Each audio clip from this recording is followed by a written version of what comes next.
should have never gone up there alone. I thought it would be peaceful, a weekend away from the city, away from people, away from everything. The idea was simple. Drive up to the cabin, spend a couple of nights in solitude, read a book, drink some whiskey, maybe hike a little. That was all. I wasn't prepared for what happened. The cabin belonged to an old friend of mine, James. He'd inherited it from his grandfather but never used it. It was deep in the woods, miles away from any paved roads. The drive up there was rough. Narrow dirt roads full of potholes, surrounded by dense forest. By the time I arrived, it was late afternoon, and the sky was overcast. The cabin itself was small, old but sturdy, made of dark wood, with a slanted roof and a stone chimney. No electricity, no running water, just a wood stove and an old lantern for light. It was exactly what I had wanted. I parked my truck beside the cabin and got out. The air smelled like damp wood and earth. I grabbed my bag from the back seat and went inside. The cabin was musty, but not unbearable. A single room with a bed, a small table, a fireplace, and a shelf full of dusty books. There was an old hunting rifle mounted above the fireplace, and a stack of chopped firewood beside it. I lit the lantern and sat down for a moment, listening to the silence. It was deep, almost oppressive. No distant hum of traffic, no voices, nothing. Just the sound of the wind pushing through the trees. That first night, I slept fine. The bed was uncomfortable, and I woke up a few times, but there was nothing unusual. Just the usual sounds of the woods, branches creaking, small animals scurrying outside. But the second night, that was when things went wrong. I had spent most of the day hiking, following a narrow trail deeper into the woods. It was quiet out there, too quiet. The farther I went, the more uneasy I felt, like something was watching me. I brushed it off as paranoia and headed back to the cabin before sunset. That's when I noticed something strange. My truck. The driver's side door was slightly open. I knew I had locked it. I always did. My first thought was that maybe I hadn't closed it properly, but that didn't sit right with me. I approached cautiously, heart pounding. Nothing seemed out of place inside, no signs of forced entry, just an open door. I closed it, locked it again, and told myself it was nothing, just the wind. Maybe I had been careless. That night, as I lay in bed, I heard something outside, a soft crunching sound, like footsteps on dead leaves. I held my breath and listened. The sound stopped, maybe an animal. I reached for the lantern, but before I could light it, I heard something else. A quiet, deliberate sound, like a hand brushing against the wooden wall of the cabin. I sat up slowly, my pulse hammered in my ears. The sound moved, sliding along the wall, stopping near the window. I didn't move. I barely breathed. I stared at the window, expecting to see something, someone peering in, but there was nothing, just darkness, and then silence. I waited for what felt like an eternity before I finally let out a slow breath. It was nothing. Had to be. Maybe a branch moving in the wind. Maybe a raccoon. I forced myself to lie back down, but sleep didn't come easy. The next morning, I stepped outside and checked around the cabin. The ground was damp from the night air, and there were footprints. Not animal tracks, footprints. Human. They led from the trees to the side of the cabin, and then back into the woods. My stomach turned. Someone had been out here, watching, listening, maybe trying to get inside. I walked around to the truck, checked the doors. Still locked. Nothing missing. But I couldn't shake the feeling of being watched. My weekend of solitude had turned into something else. Something wrong. I packed up my things, ready to leave. But the truck wouldn't start. The engine turned over once, twice, and then nothing. Dead. My first thought was the battery, but I had checked it before I left, and it had been fine. I popped the hood, looked around. Nothing obvious. That's when I saw it. The wires. They had been cut. A cold wave ran through me. This wasn't an accident. Someone had done this. Someone didn't want me to leave. I turned back to the cabin, my mind racing. My phone had no signal out here. I had no way to call for help. I could hike back, but that would take hours, and the thought of walking through those woods, Knowing someone was out there, watching me, made my skin crawl. I went inside and locked the door. I grabbed the old rifle from above the fireplace, checked it. It was still loaded. At least I wasn't completely defenseless. I sat down, trying to think. What was the best move? Stay here and wait until morning? Try to fix the truck? Or start walking now? Then I heard it. Footsteps. Slow, deliberate. Right outside the door. I didn't move. Didn't breathe. The steps stopped. Silence. I gripped the rifle tight, staring at the door, waiting. A minute passed. Then another. Nothing. I forced myself to my feet, creeping toward the window. I moved the curtain just an inch. There, standing in the tree line, half hidden in the shadows, was a man. I couldn't make out his face, just the shape of him. He stood completely still, watching, not moving. My heart pounded so hard I thought I might pass out. I stepped back from the window, rifle shaking in my hands. I needed to get out of here. The night stretched on, every second dragging like an hour. I kept the rifle close, listening for movement. I barely slept. Every creak, every rustling leaf made my heart race. I knew he was out there, just waiting. At first light, I made my move. I grabbed my bag, the rifle, and opened the door slowly. The woods were silent. No sign of him. I stepped out, eyes scanning the tree line. Nothing. I moved quickly to the truck, popped the hood. I had spare wire in the back. Hands shaking, I worked as fast as I could, reconnecting what had been cut. A sound behind me, a branch snapping. I turned, rifle raised, but no one was there. I forced myself to keep going. Another sound. Footsteps. Closer. My breath came fast, chest tight. I climbed into the truck, turned the key. The engine stuttered, then roared to life. Relief flooded me. I threw it into reverse, tires kicking up dirt as I spun around. As I sped down the dirt road, I looked in the rearview mirror. He was standing in the middle of the road, watching me go. I didn't stop, didn't slow down. I drove until I hit pavement, until I had service. I called James, told him everything. He was silent for a long time, then said something that made my skin crawl. "You're not the first." I never went back. James had the cabin torn down a few months later. I don't know who that man was or what he wanted. I don't want to know. All I know is that I got lucky. I had been looking forward to this trip for months.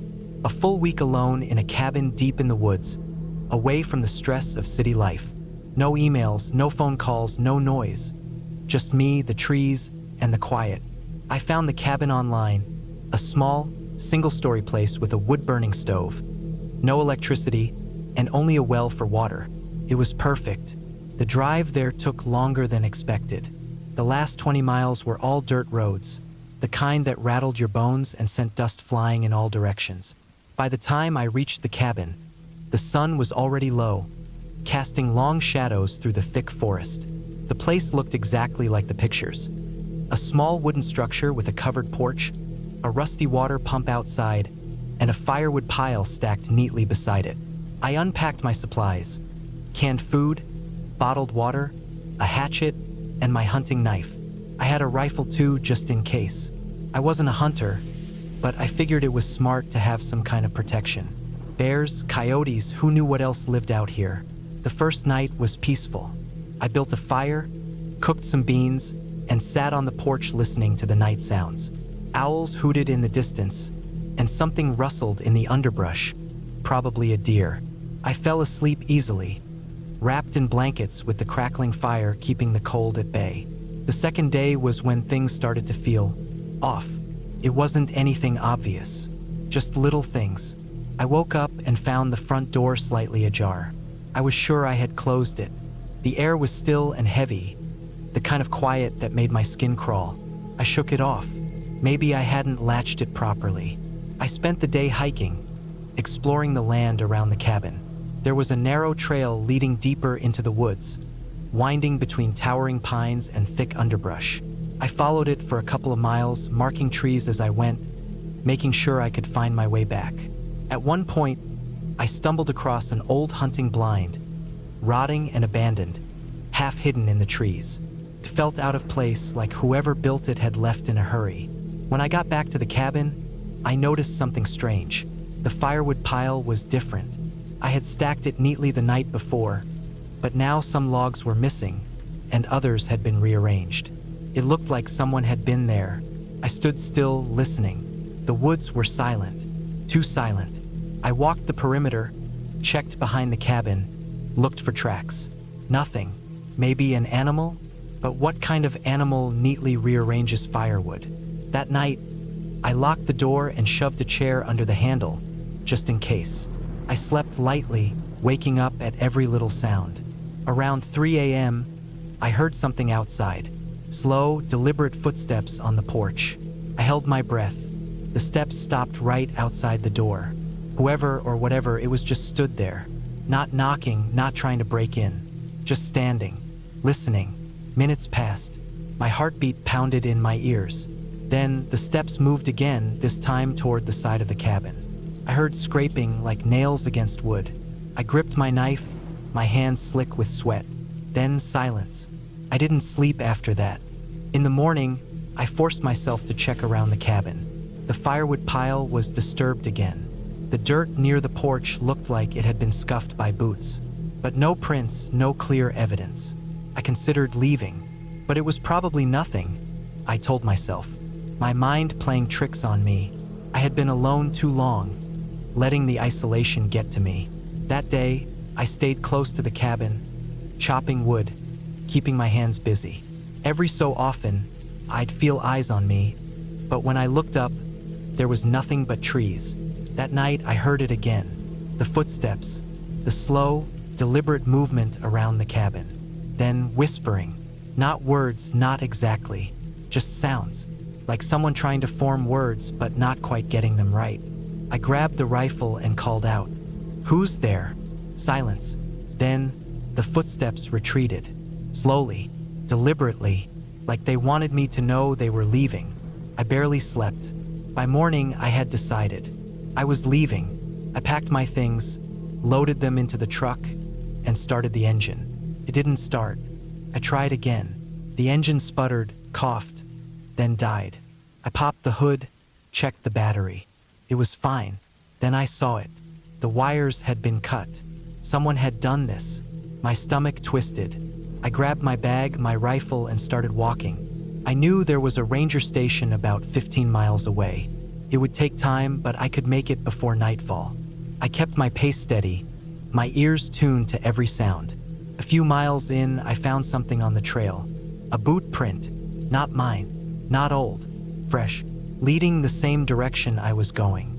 I wasn't alone out here. I gripped my rifle tighter and moved faster. The sun was dipping lower, shadows stretching long across the ground. I kept walking, muscles burning, breath ragged. Then, up ahead, I saw something. A figure.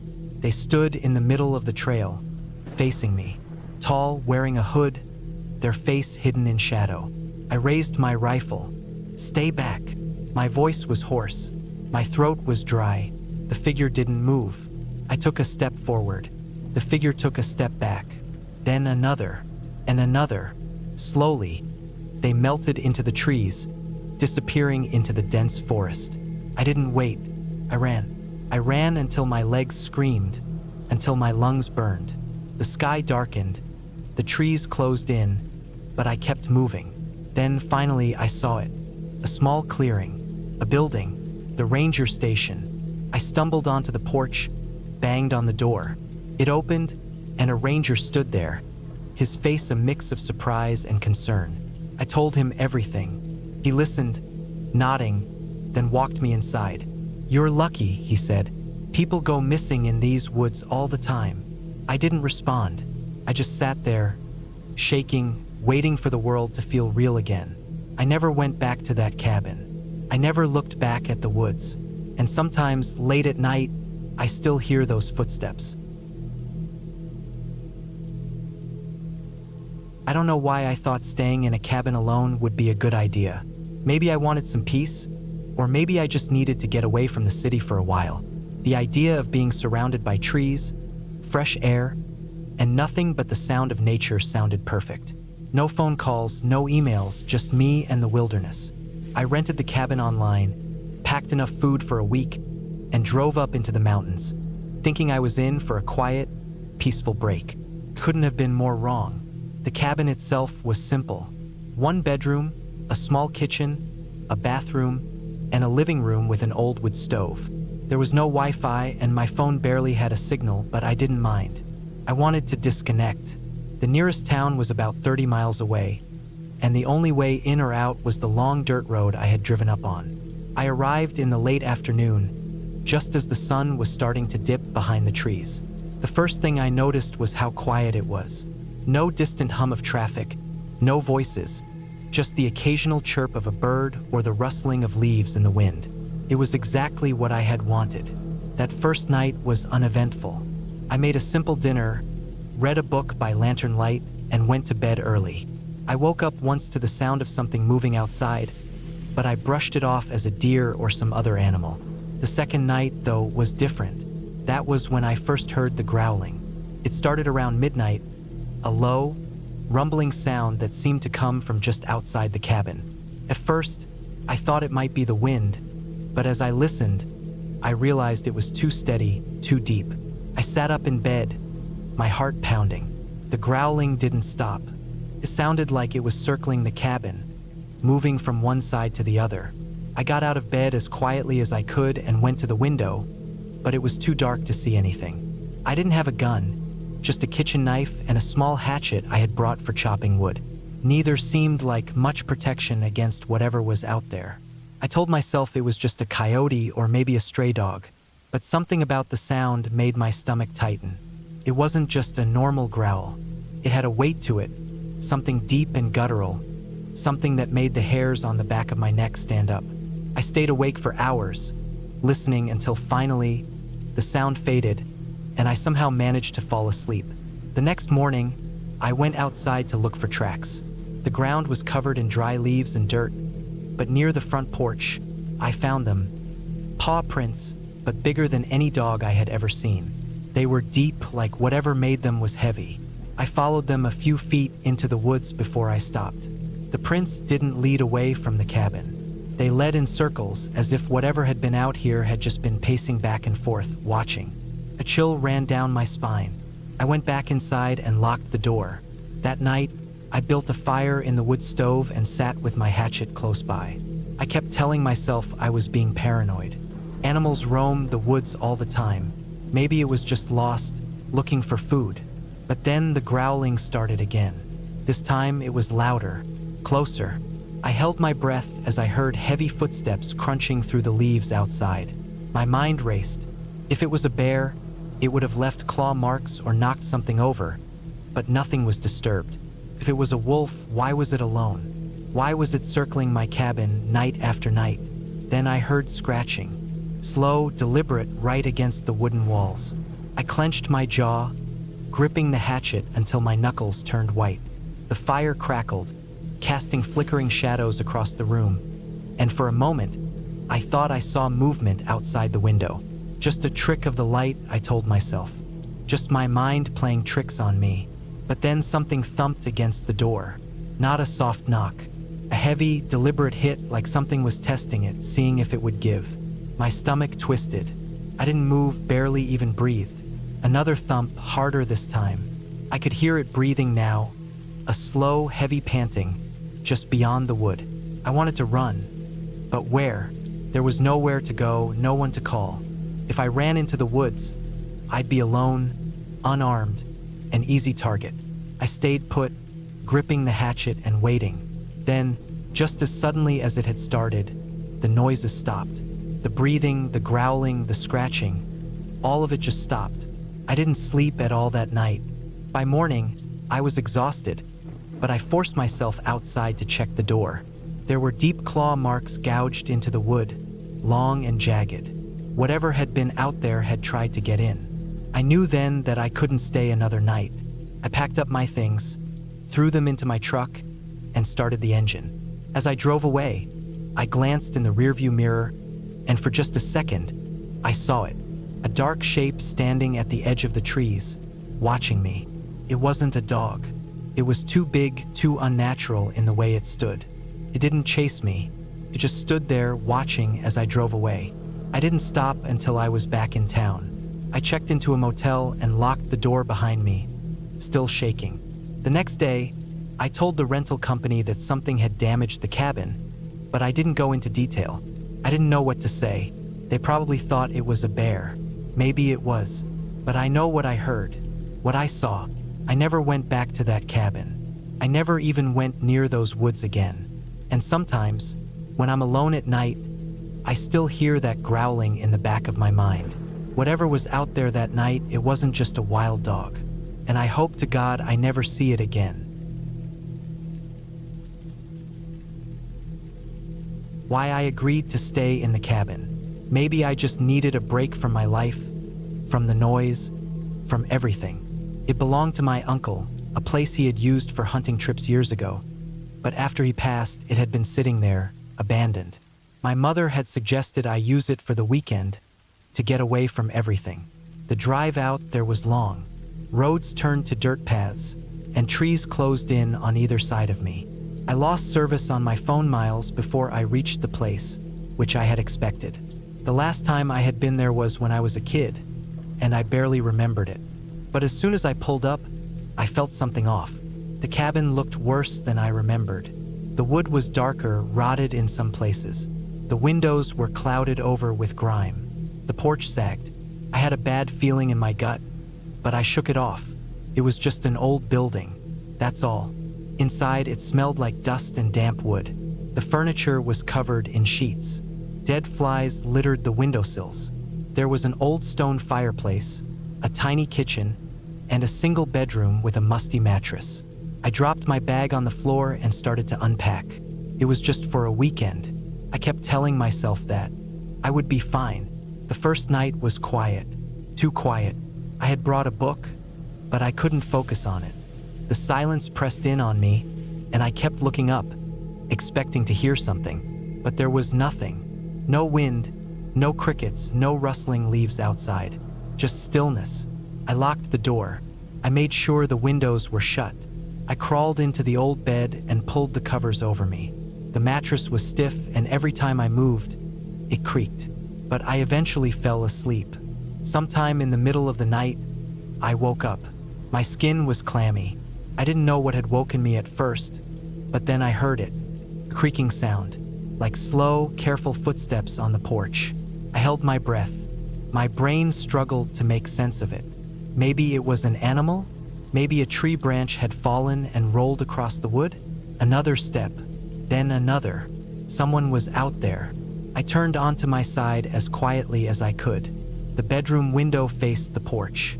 The curtains were thin, almost transparent, and through them, I could see the shape of someone standing there. Just standing. My stomach clenched. I tried to stay perfectly still. Maybe they hadn't seen me. Maybe they were just passing by. Maybe they would leave. They didn't move. I stared at them, barely breathing. My eyes adjusted in the dark, and I could make out the shape better. A man, tall, wearing something dark. His head tilted slightly, like he was listening. Then he took a step toward the window. My body tensed. I didn't know what to do. Couldn't run. Couldn't scream. I just lay there, staring as he moved closer, stopping just outside the glass. He raised a hand, pressed it against the window. I could see the outline of his fingers, long and thin. Then, slowly, he dragged them down the glass. I forced myself to stay still. My heart was hammering so hard I thought it might give me away. He just stood there, breathing, watching. Then he turned and walked away. I didn't sleep for the rest of the night. The next morning, I checked outside. There were footprints on the porch, leading from the steps to the window, then back down again. My stomach twisted, but I told myself it could have been some lost hiker. Someone who got turned around in the woods. But that didn't explain why they had stopped to watch me. I wanted to leave, but my car was acting up. Started, but the engine made a grinding noise. I didn't trust it to get me all the way back. The nearest town was miles away, and I didn't have service. I had no choice but to wait. That night, I locked the doors again, checked the windows 3 times. I even grabbed the old rifle my uncle had left behind, just in case. I barely slept. Every sound made my skin crawl. Around midnight, I heard something again. Not on the porch this time. Inside, a soft creak, like weight shifting on an old wooden floor. I gripped the rifle. My hands were sweaty. My mouth was dry. I tried to breathe as quietly as possible. Another sound. Closer. I forced myself to move, to sit up. The bedroom door was slightly open. I swore I had shut it. The darkness beyond it felt thick, like it was pressing into the room. Then, right outside the door, I heard breathing. Slow, steady breaths. Couldn't move. Couldn't make a sound. The breathing stayed there for what felt like forever. Then, slowly, it faded. I stayed up until the sun came through the windows. When I finally got the courage to step out of the bedroom, my stomach dropped. The front door was wide open. I didn't hear it open. I didn't hear anyone leave. But there it was, swinging slightly in the breeze. That was it. I grabbed my bag, grabbed the rifle, and ran to my car. Sputtered, but it started. I drove until I was out of the woods, until I saw houses, until I had service again. I don't know who that was. I don't know how they got inside. But I know one thing for sure. I wasn't alone in that cabin. And I never will be again. I needed time away. That was the simple reason I had booked a secluded cabin deep in the Montana wilderness. Work had been a never-ending grind, and city life was eating away at me. Too many people, too much noise, and nowhere to think. I needed quiet, so I found a cabin that promised just that. No neighbors, no cell service, just trees, mountains, and silence. I arrived in the late afternoon, the sun beginning to lower behind the peaks. The drive had been long, hours of winding dirt roads that kicked up clouds of dust behind me. The cabin was smaller than I expected but sturdy, built from thick logs that looked like they could withstand a storm. There was a small porch with a single rocking chair, a stack of firewood beside the door, and a window with old curtains drawn halfway shut. I killed the engine and sat in my truck for a moment, taking it all in. The trees stood tall and unmoving, the only sound the occasional whisper of the wind through the branches. There were no birds singing, no distant hum of civilization, just quiet, exactly what I wanted. Inside, the cabin was simple. A single room with a bed against the wall, a small kitchen area with an old propane stove, and a wood-burning fireplace. A door led to a tiny bathroom, just a toilet and a shower stall. The place smelled like wood and dust, like it had been sitting empty for months. I dropped my bag on the bed and checked my phone. No signal, as expected. The first night was uneventful. I built a fire in the stove, made some canned soup, and sat on the porch in the dark, listening to the stillness. Felt strange being so cut off, but I liked it. I slept well, wrapped in heavy blankets against the cold mountain air. The next morning, I hiked. There was a trail behind the cabin that led up into the trees, winding through thick pines and overgrown brush. I followed it for hours, losing myself in the rhythm of walking. The only sounds were my own footsteps and the occasional rustling of something in the undergrowth. Probably just a deer or a rabbit, I told myself, but something felt off. At first, I thought it was just the isolation messing with me. When you're alone in the woods, your mind starts playing tricks. Every sound seems too loud. Every shadow seems to move. But as I hiked deeper, that uneasy feeling grew. It wasn't fear exactly. It was more like I was being watched. I stopped more than once, looking around, scanning the trees. There was nothing, just the woods, silent and empty. I turned back earlier than I had planned. By the time I reached the cabin, the sun was dipping low. My truck sat where I had left it, the cabin unchanged. But something about it looked wrong. I stood there for a long time, trying to figure out what was bothering me. It was subtle, like something was out of place, but I couldn't put my finger on it. Inside, everything was as I left it. My bag was on the bed, the firewood stacked neatly, my soup pot still in the sink. I shook it off, telling myself I was just being paranoid. I made dinner, sat by the fire, and read until I felt tired enough to sleep. That night, I woke up to a sound A single, sharp noise outside.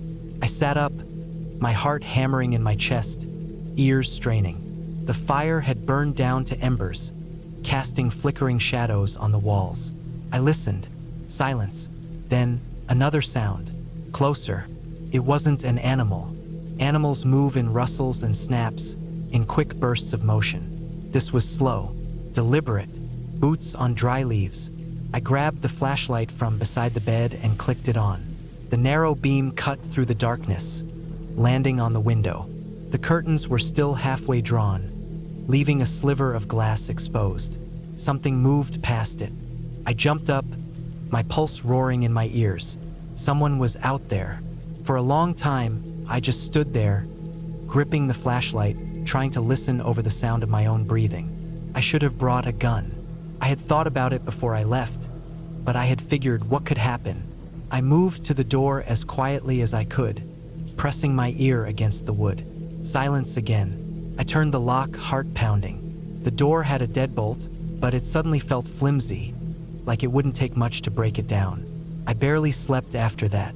I stayed awake, every muscle tense, waiting for another sound. But nothing came. Eventually, exhaustion took over, and I must have drifted off, because the next thing I knew, sunlight was streaming through the window.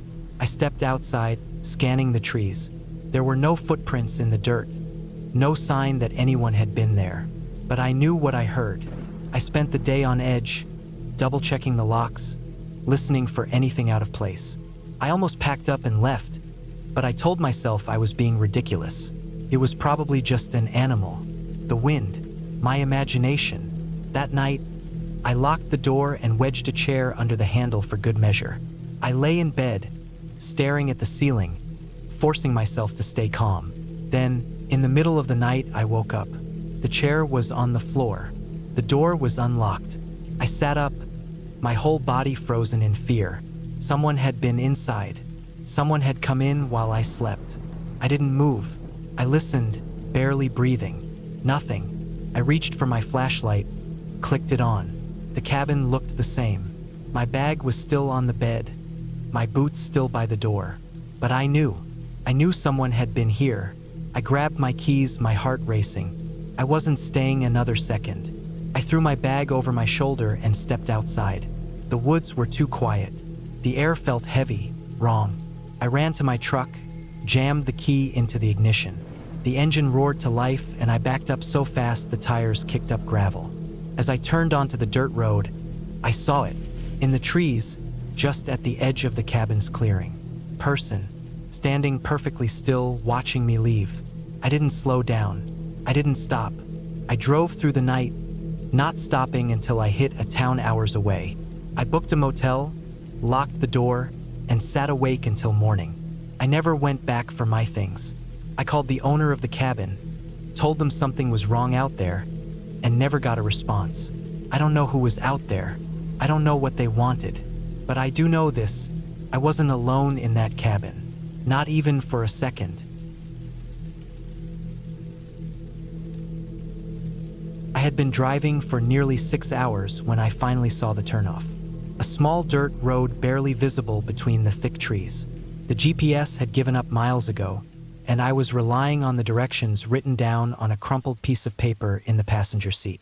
My cousin Mark had told me about this cabin months ago, saying it was the perfect place to get away from everything. Isolated, quiet, no cell service. Exactly what I needed. The tires crunched over gravel as I pulled in, the headlights cutting through the darkness. The cabin sat at the edge of a clearing, small and plain, surrounded by nothing but trees. I killed the engine, and suddenly the silence hit me. No cars, no hum of distant highways, not even the sound of wind. Just the trees standing tall, dark, and motionless. I grabbed my bag and flashlight, stepping out into the cool night air. The cabin was unlocked, just as Mark had said it would be. Inside, it smelled of wood and dust, the air thick with the scent of something stale. The living room was simple: couch, coffee table, fireplace. A small kitchen sat to the left, and a narrow hallway led to a single bedroom and a bathroom. It wasn't much, but I wasn't here for luxury. I dropped my bag on the couch and lit one of the old lanterns sitting on the table. It cast a dim, flickering light that barely reached the corners of the room. There was a strange feeling in the air, not quite unsettling, but not comfortable either. Maybe it was just the isolation. I wasn't used to being this alone. The first night passed uneventfully. I made a small fire, ate a quick meal, and sat outside for a while, listening to the quiet. But as I lay in bed, staring at the ceiling, I couldn't shake the feeling that something was off. Not fear, not paranoia, just a quiet unease that settled deep in my chest. The second day, I decided to explore. The woods stretched for miles, dense and untouched. I walked for hours, marking my path with small scratches on tree trunks. It was peaceful, but the deeper I went, the heavier the silence became. No birds, no rustling leaves, no distant sounds of animals, just the crunch of my boots and my own breathing. Then I found it, a clearing smaller than the one by the cabin with something in the center. At first, I thought it was a pile of rocks, but as I got closer, I saw it was something else. Bones, dozens of them, some broken, some whole, scattered in a rough circle. They were old, bleached white by the sun, but the way they were arranged didn't feel natural. Some looked human, but I told myself they weren't. I didn't stay long enough to be sure. I turned back, moving faster now, following my marks until I reached the cabin. The unease had grown into something worse. I locked the door that night, though I knew it wouldn't do much if someone, or something, wanted to get in. Sleep didn't come easy. I kept hearing noises, not loud, not obvious, but small sounds that didn't belong. A soft creak, a faint rustle, like someone shifting their weight just outside the window. I told myself it was animals. But in the morning, I found something that made my stomach twist. Footprints, not boot prints, not animal tracks, bare feet, pressed into the dirt just outside the front door. Some small, some larger. They weren't there yesterday. They led around the cabin, disappearing into the woods. I wanted to leave, but something inside me hesitated. Maybe it was pride. Maybe it was stupidity. Either way, I stayed. I kept a knife with me at all times and made sure the doors were locked when the sun went down. The third night was worse. I barely slept, listening to the sounds outside. Something moving in the trees, slow and deliberate. At one point, I heard soft tapping against the window. I didn't look. I didn't want to see what was out there. Morning came and I made my decision. I packed up, threw my bag in the truck, and started the engine. But as I backed up, I saw something in the tree line. A figure standing perfectly still, watching me. Not moving, not hiding, just standing there. I couldn't see the face, but I knew it was looking right at me. I didn't wait. I didn't think. I just drove, faster than I should have, the truck bouncing over the rough dirt road. I didn't stop until I reached the highway, until I saw other cars, until I felt like I was back in the real world. I never told Mark what happened, never told anyone. But I know one thing for sure, I'll never go back to that cabin again. I took the cabin because I needed to be alone. Not in a poetic way, not to find myself or any of that nonsense. I just needed quiet. Life had been pressing down on me, and I wanted something simple. A week in the woods, no people, no work, no distractions. It wasn't some fancy rental. It was an old hunting cabin, the kind that barely stood against the wind. The owner, an older guy named Carl, didn't ask many questions when I handed him cash for the week. He gave me a key, told me there was an old generator if I needed power, and warned me that the place was rough. That was fine with me. I wasn't looking for luxury. The drive there was long and lonely.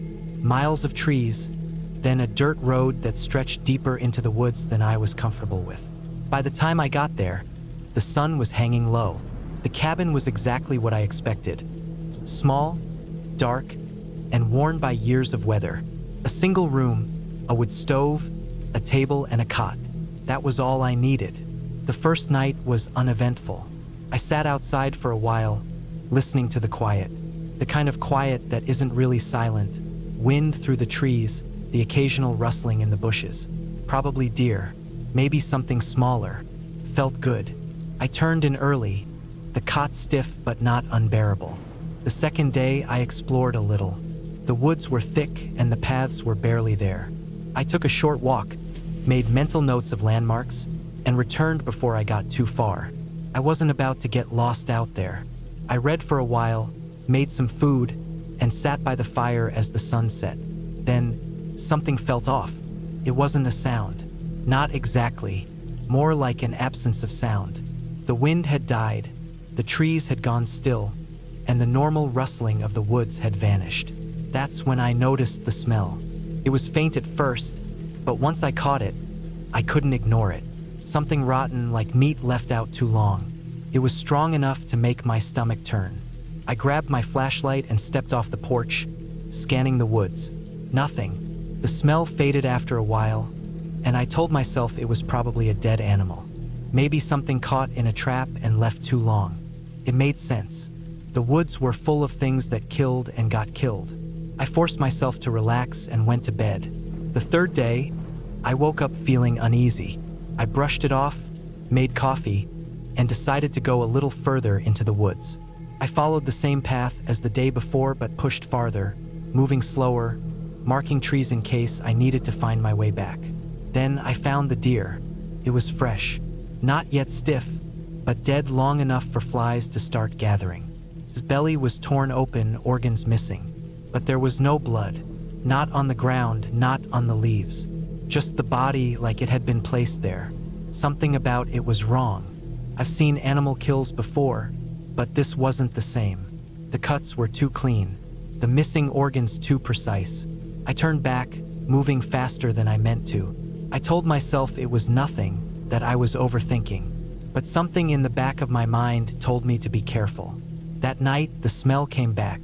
Stronger this time, and with it something else, a sound barely there.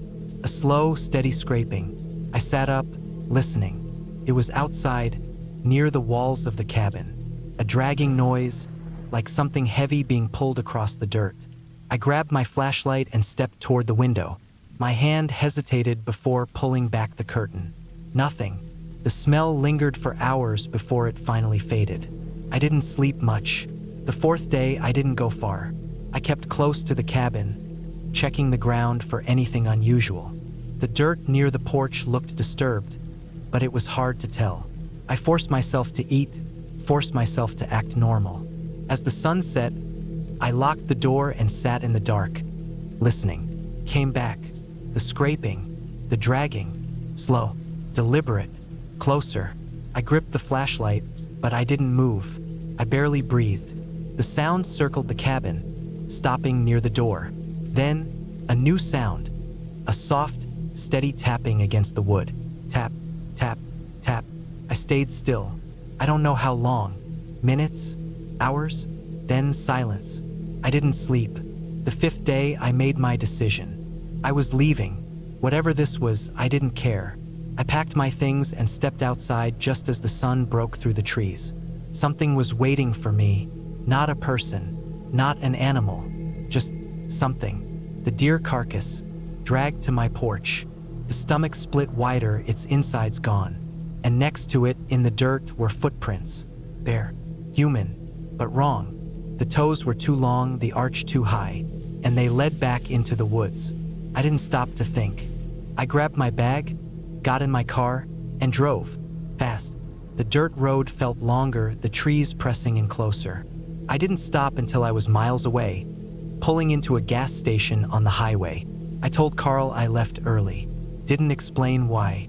I don't need an explanation. Some things don't need one. I just know I won't be going back.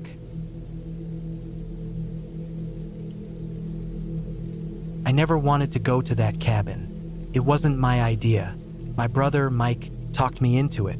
He'd rented the place for a week, said it would be good for me, help clear my head. I had just gone through a rough breakup, and according to him, getting out of the city was exactly what I needed. Fresh air, quiet nights, no distractions. He couldn't go himself because of work, so he handed me the keys and said, "Go relax for a bit, man." I should have said no. The cabin was deep in the woods, way more isolated than I expected. The last few miles of the drive were on a dirt road, barely wide enough for my car. Trees pressed in from both sides, thick and dark.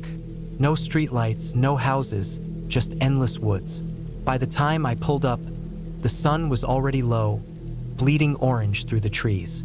The place was small, just a single-story wooden structure with a steep roof and a wraparound porch. No neighbors, just silence.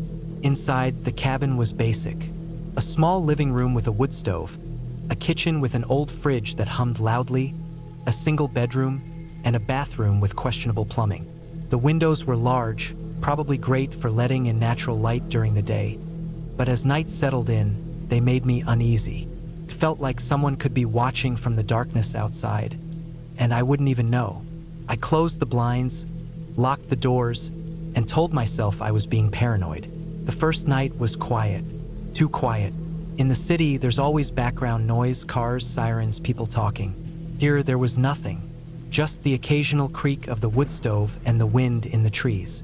I tried to read, but every little sound made me glance at the windows. The stillness put me on edge. Around midnight, I forced myself to turn off the lights and go to bed. Sleep didn't come easy.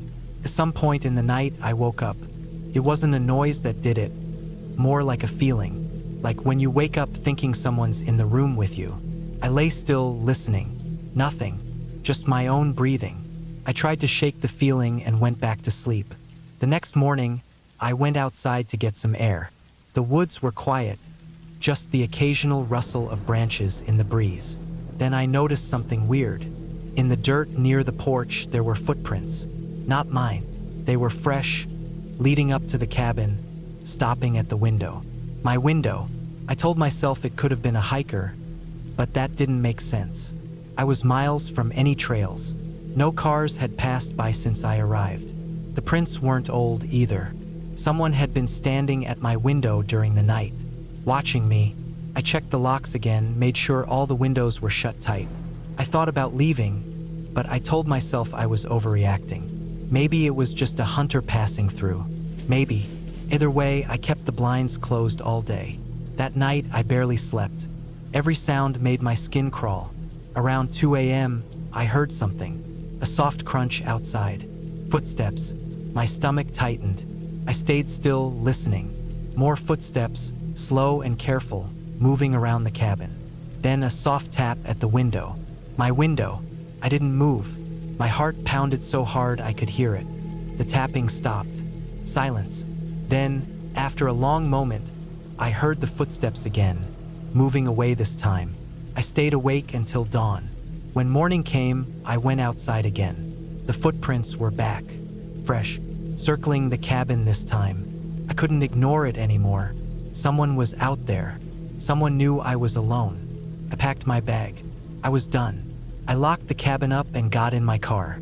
The engine roared to life and I threw it into reverse. But as I turned onto the dirt road, my stomach dropped.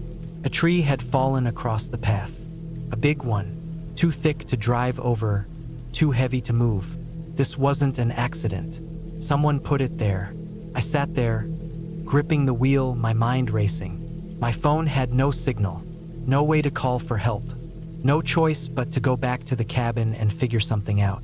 I parked the car as close to the cabin as I could, grabbed the fire poker from inside, and locked myself in. The day passed slowly. I tried to think of a plan, but there weren't many options. It was at least 10 miles to the nearest main road. I had a flashlight, a knife from the kitchen, and the fire poker. That was it. I told myself I'd leave at first light, walk out of there if I had to. Night came. I stayed in the living room, lights off, sitting near the door with the poker in my hands. Hours passed. Then, around midnight, I heard it. Footsteps, closer this time. Then a sound at the back of the cabin, metal scraping against metal. The doorknob. I held my breath. The door was locked, but I could hear them trying it, testing it. Then silence. I waited, every muscle in my body tense. After what felt like forever, I heard them move away. But I knew they weren't gone. They were waiting. I didn't sleep. I waited until the first light of morning. Then I grabbed my backpack, my knife, and my flashlight, and I ran. I didn't stop to look back. I just ran. Through the trees, down the dirt road, past the fallen tree. I ran until my legs burned, until I thought my lungs would burst. Eventually, I saw a truck. A man in his 60s, wearing a flannel shirt, standing by the side of the road. I must have looked half-crazed, but I didn't care. I told him what happened, begged him for a ride. He let me in without a word. When we got to town, I went straight to the sheriff's office. They sent a deputy to check the cabin. He called me later that night. The door had been forced open. Inside, they found a knife on the kitchen counter, a long rope coiled neatly on the floor, and under the bed, a sleeping bag. Someone had been living in the cabin, waiting for me to fall asleep. I never went back. I told Mike to get rid of the place, to burn it down for all I cared. Some places aren't meant to be lived in. Some places belong to someone else, someone who doesn't want to be seen. And next time, I'll trust my gut. I don't know if anyone will believe this, but I have to write it down. I need to get it out of my head, need to put it somewhere else before it eats me alive. I wish I could say this was just paranoia, or that I imagined it all, but I know better. It started when I decided to spend a weekend alone in a remote cabin deep in the woods. I wasn't looking for some horror movie experience, just a quiet place to clear my head. I had been dealing with a lot back home. Stress from work, the noise of the city, the feeling that I was running on autopilot. I wanted silence, stillness, a chance to disconnect. So when I found an old listing for a small cabin deep in the mountains, far away from civilization, it seemed like exactly what I needed. No neighbors, no phone service, no distractions. Just me, the trees, and the quiet. The drive up was long and rough.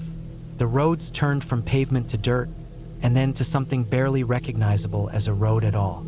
My tires struggled against loose gravel and deep dips in the path. I had to go slow, careful not to blow a tire or get stuck in a ditch. The further I went, the more isolated it became. No signs of other people, no houses, no cars, just endless forest. When I finally arrived, the cabin was just as simple as I expected. A small, one-room structure made of old, weathered wood. A front porch with a single chair. Inside, there was a tiny kitchen, a cot, a fireplace, and a wooden table. Basic, but enough for a few days. There was a well outside for water, a shed for firewood, and an outhouse a short walk away. No electricity, no plumbing, no modern comforts. It was perfect. The first day was uneventful. I spent most of it gathering firewood and making sure everything was in working order. The air was crisp, the kind of cold that settled into your bones but felt refreshing at the same time. I watched the sun set through the trees, the sky turning from deep orange to black. It was beautiful, peaceful. I made a small fire, read for a bit by lantern light, and went to bed early. That night, I woke up to a sound outside, a crunching noise, like footsteps in the leaves. My mind was still foggy with sleep, and for a moment, I wasn't sure if I had actually heard it or if it was part of a dream. But then it came again, closer. A slow, deliberate step, then another. I held my breath, my body frozen in place. I tried to tell myself it was an animal, a deer, a raccoon, maybe even a bear. But something about the sound felt off. Too steady, too careful. I lay there for what felt like forever, straining to hear. Then nothing. Silence. The forest had gone completely still. No wind, no insects, nothing. Just an awful, heavy quiet. Eventually, I convinced myself it was nothing. Maybe my mind playing tricks on me. Maybe the woods were just weird at night. I forced myself to go back to sleep. The next morning, I stepped outside and looked around. There, in the dirt just beyond the porch, were footprints. Human footprints. They led from the tree line to the cabin and then stopped, right outside the front door. My stomach dropped. I looked around, expecting to see someone, but there was no one. Just the trees, endless and unmoving. My brain fought to find a reasonable explanation. Maybe they were old prints from a previous visitor, but they were fresh. The edges were crisp. I told myself it was nothing. Maybe some hiker had wandered by and gotten curious. It was unsettling, but not impossible. Still, I felt on edge all day. Every snap of a branch made me jump. Every shadow between the trees made my heart race. I kept looking over my shoulder, expecting to see someone standing there, watching. That night, I locked the door. I pushed the small wooden table against it, even though I knew it wouldn't do much. I kept the fire going, the flickering light making strange shapes on the walls. I barely slept, dozing in and out, every small noise jolting me awake. Sometime in the early hours of the morning, I heard it again. The footsteps, slow, purposeful, but this time they didn't stop at the door. They moved around the cabin, circling. I gripped the handle of the small hunting knife I had brought with me, my heart hammering so hard I thought it might give me away. I wanted to look out the window, but I couldn't bring myself to move. I just lay there listening. The footsteps stopped. Then, a sound that made my blood run cold. The creak of the front porch. Someone was standing right outside. I didn't breathe, didn't move. The only sound was the fire crackling softly, and the slow, steady thump of my own heartbeat. Minutes passed, maybe hours. I don't know, but eventually the porch creaked again. Then silence. When the sun finally rose, I forced myself to move. I opened the door, stepping out onto the porch, my body tense with fear. There, in the dirt, were the same footprints, leading from the trees, circling the cabin, then stopping right in front of the door. But there were no prints leading away. That was enough. I grabbed my bag, threw it into the car, and got the hell out of there. I didn't care how much I had paid for the cabin. I didn't care about anything except getting as far away as possible. The drive back felt even longer. My hands were shaking the entire way, my mind racing with every possible explanation. But deep down, I knew someone had been out there, watching me, waiting, and whoever it was, they never left.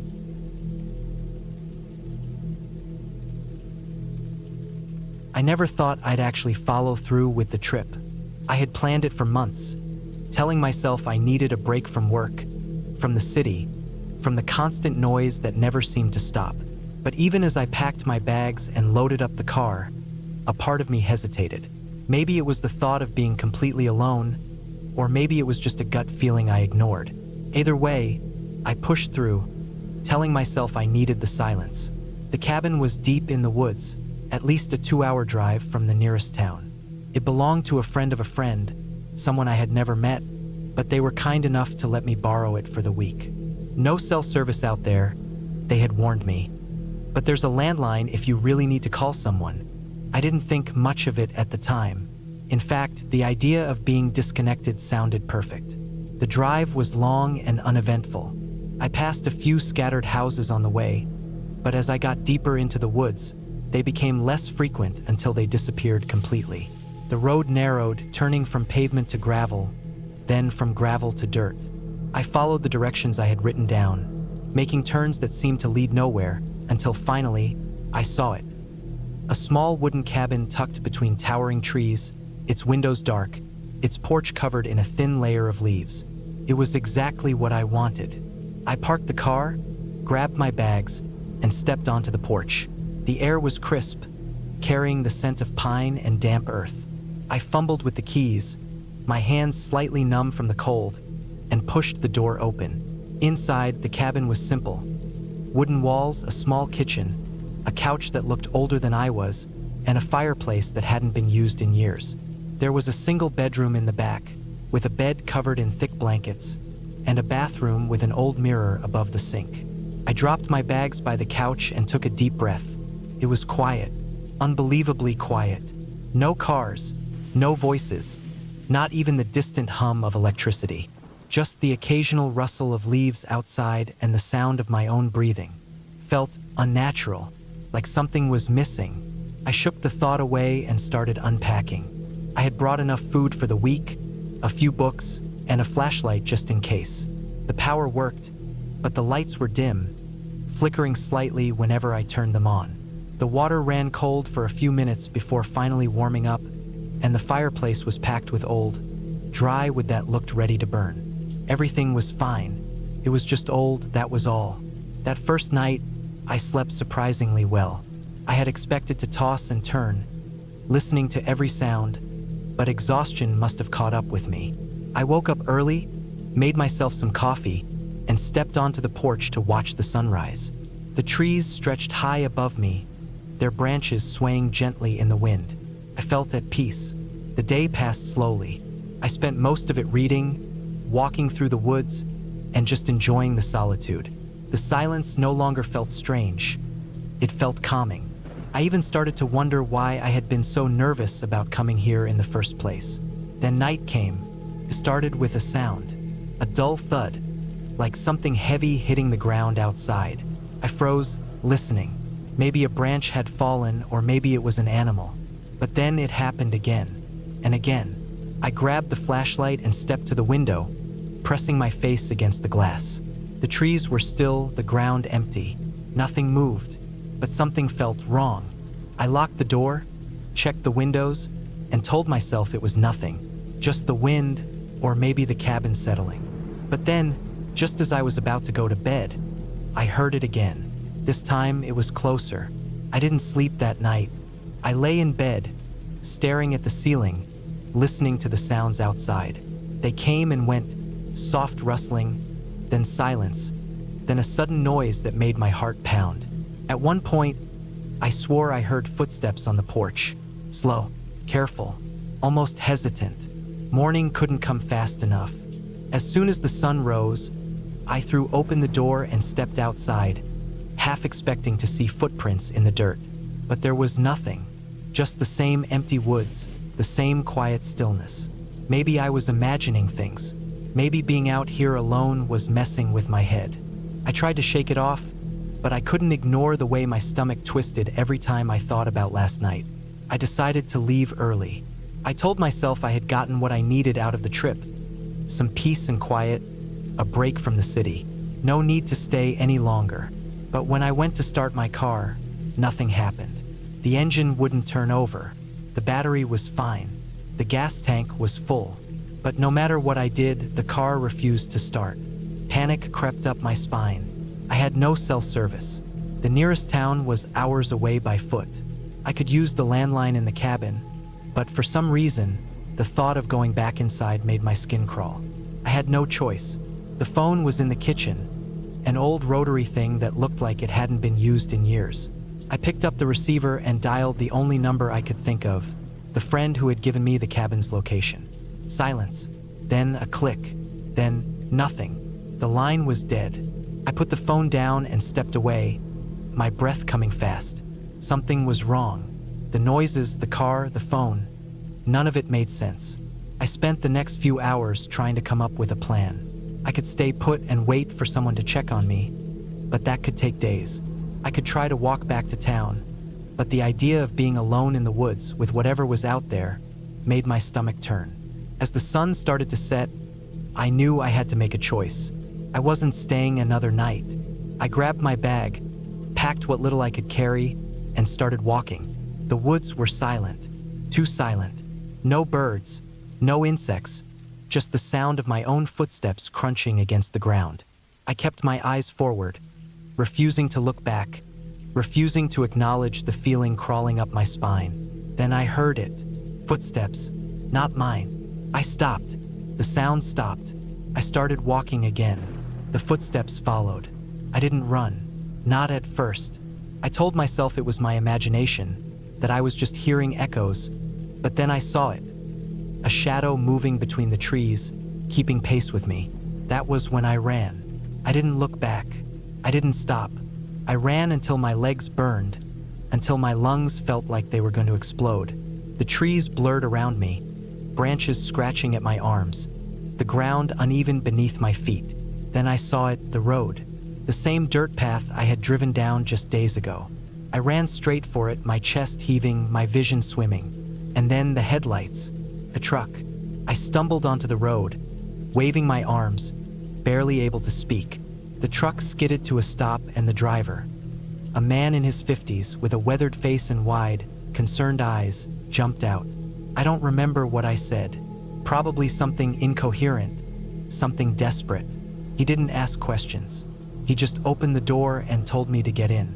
As we drove away, I glanced back once, just once. Something stood at the edge of the trees. watching. I never went back to that cabin, never found out what had been out there, and I never wanted to. I don't know why I thought spending a weekend alone in the woods was a good idea. Maybe I just wanted a break from everything. Work, people, the constant noise of the city. I had been feeling drained, like my life was running on autopilot, and I needed something different. The cabin seemed perfect. No Wi-Fi, no cell service, just me and the quiet. I had found it online. An old, isolated rental deep in the mountains, far from any main roads. The pictures made it seem peaceful, almost too good to be true. A single-room wooden cabin with a small deck, an old fireplace, and a trail leading straight into the woods. The listing mentioned it had been built decades ago and hadn't changed much since, but that only added to the charm. The idea of roughing it for a few days felt refreshing at first. But now, standing outside my car with the cabin in front of me, I already felt uneasy. The place looked different than in the pictures. The wood was more faded, almost gray, and the windows looked off. The glass was dirty, like it hadn't been cleaned in years. The air smelled damp, thick with the scent of trees and old wood. I shrugged it off. I was probably just overthinking things. I grabbed my bag from the trunk and made my way up the creaky wooden steps. The key had been left under a rusted tin can on the porch, just like the owner had said in his email. I unlocked the door, pushed it open, and stepped inside. It was colder than I expected. The air inside had that stale, untouched feeling, like no one had been here for a long time. The cabin was small, just one main room with a bed against the wall, a tiny kitchen area, and an old fireplace with a stack of wood next to it. There was a single door at the back leading to what I assumed was the bathroom. A few pieces of furniture sat around, covered in dust. It was clear no one had stayed here in a while. I dropped my bag on the bed and checked my phone. No signal. That was expected, but still, it made me feel a little more alone than I was comfortable with. I reminded myself that this was the whole point of coming here. I needed time to clear my head. As the sun started to set, I decided to make a fire. The fireplace was old, and the chimney smelled like years of burnt wood. But after some struggling, I got a decent fire going. The warm glow made the cabin feel a little less empty. I ate a quick meal from the supplies I'd brought, then sat back and listened to the silence. That's when I first heard it. A sound outside, a branch snapping. I sat up straight, my heart picking up pace. Could have been an animal, probably was, but something about it felt too deliberate, too close. I stood up and walked to the window, peering out into the darkness. Nothing, just trees and shadows. I told myself to relax. I was in the middle of the woods. Of course, there were going to be sounds. I had just spent too much time in the city, where the only nighttime noises were distant sirens and car horns. Still, I double-checked that the door was locked before heading to bed. I woke up to a sound. It took me a moment to realize what had pulled me from sleep. My heart pounded as I listened, straining my ears in the dark cabin. Then I heard it again, a soft scraping noise. It was coming from outside, near the front porch. I held my breath. I wanted to believe it was the wind, maybe an animal brushing against the cabin. But it didn't sound random. It was slow, steady, like someone dragging something across the wooden porch.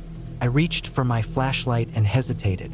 Should I look, or should I stay quiet and hope whoever or whatever it was would just leave? The noise stopped. For a long time, I didn't move. I just lay there, staring at the ceiling, waiting. But the sound didn't return. Eventually, exhaustion took over, and I drifted back to sleep.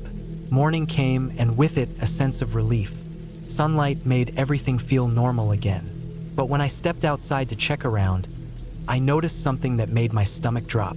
Footprints, not animal tracks, bare human footprints in the dirt, leading up to the porch, stopping at the front door. I felt my skin crawl. The prints were fresh. Someone had been outside my cabin last night, watching, listening. I turned in circles, scanning the tree line. Whoever had been here was gone now, but the thought of them standing outside while I slept made my stomach twist. I needed to leave.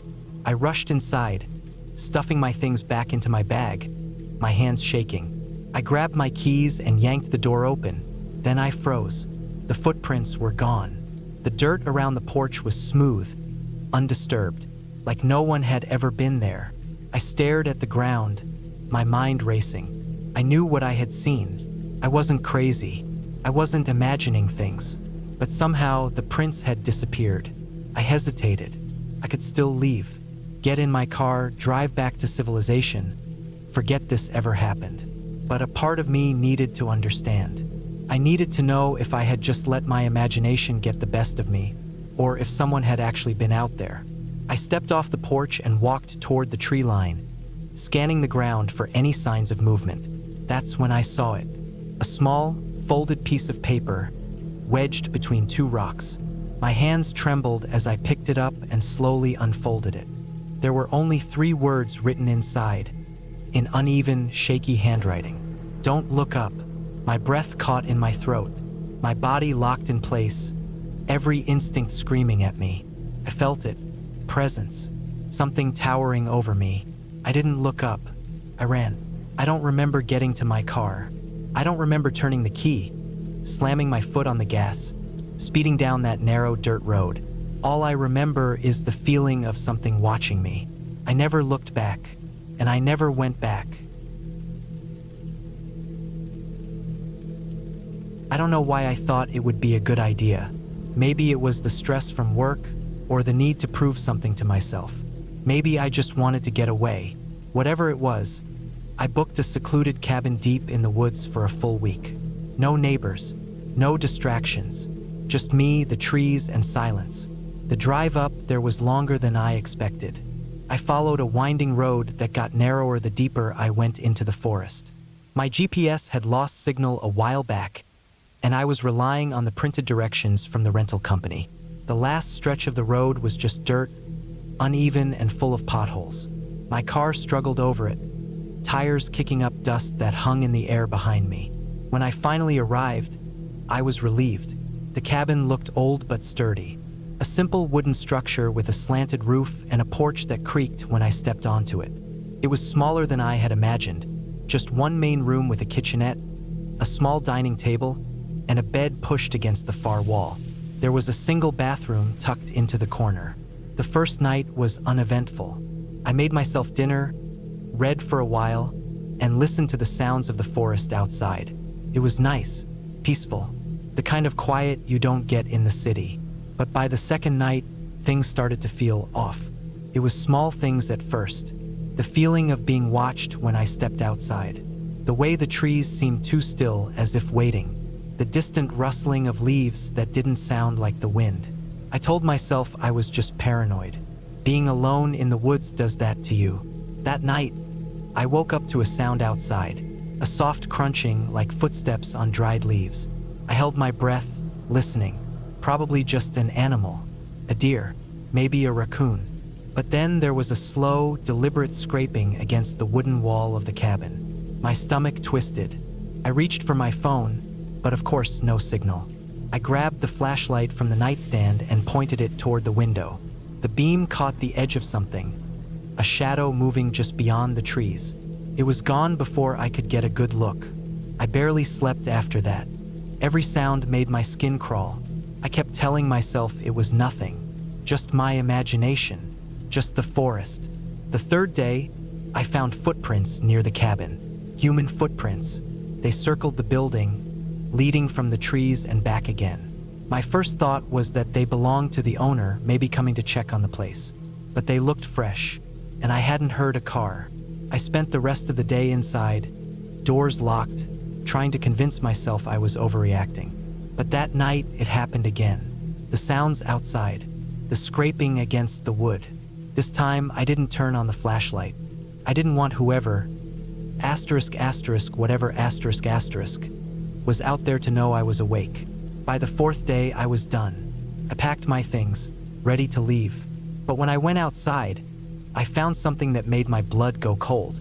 My car's tires were slashed, not just punctured, **/*. Deep, jagged cuts like they'd been attacked with a knife. There was no way this was an accident. No way an animal had done this. Someone had been here. Someone had done this on purpose. Panic set in. No car, no phone signal, miles from the nearest town. I went back inside, locked the door, and pushed the couch against it for good measure. I had enough food and water for a few more days. Maybe I could figure something out. Maybe someone would come. That night was the worst yet. The noises started early. Footsteps. Not just one set, multiple slow, heavy steps moving around the cabin. They didn't bother being quiet anymore. Whoever was out there wanted me to know they were there. Then the doorknob rattled. I held my breath, gripping the hunting knife I had found in one of the kitchen drawers. The rattling stopped, but then there was a soft knock. 3 slow taps against the wood. I didn't move, didn't make a sound.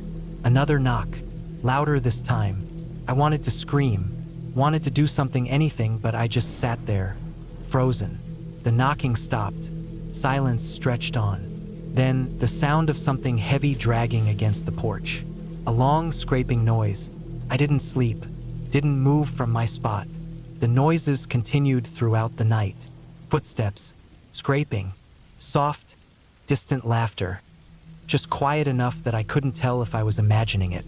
By morning, it was quiet again. But when I finally worked up the courage to peek outside, my stomach dropped. Lying in the dirt, right in front of the porch, was a deer's head. Fresh, eyes still open. The rest of the body was gone. Blood soaked into the ground beneath it. This wasn't just some sick joke.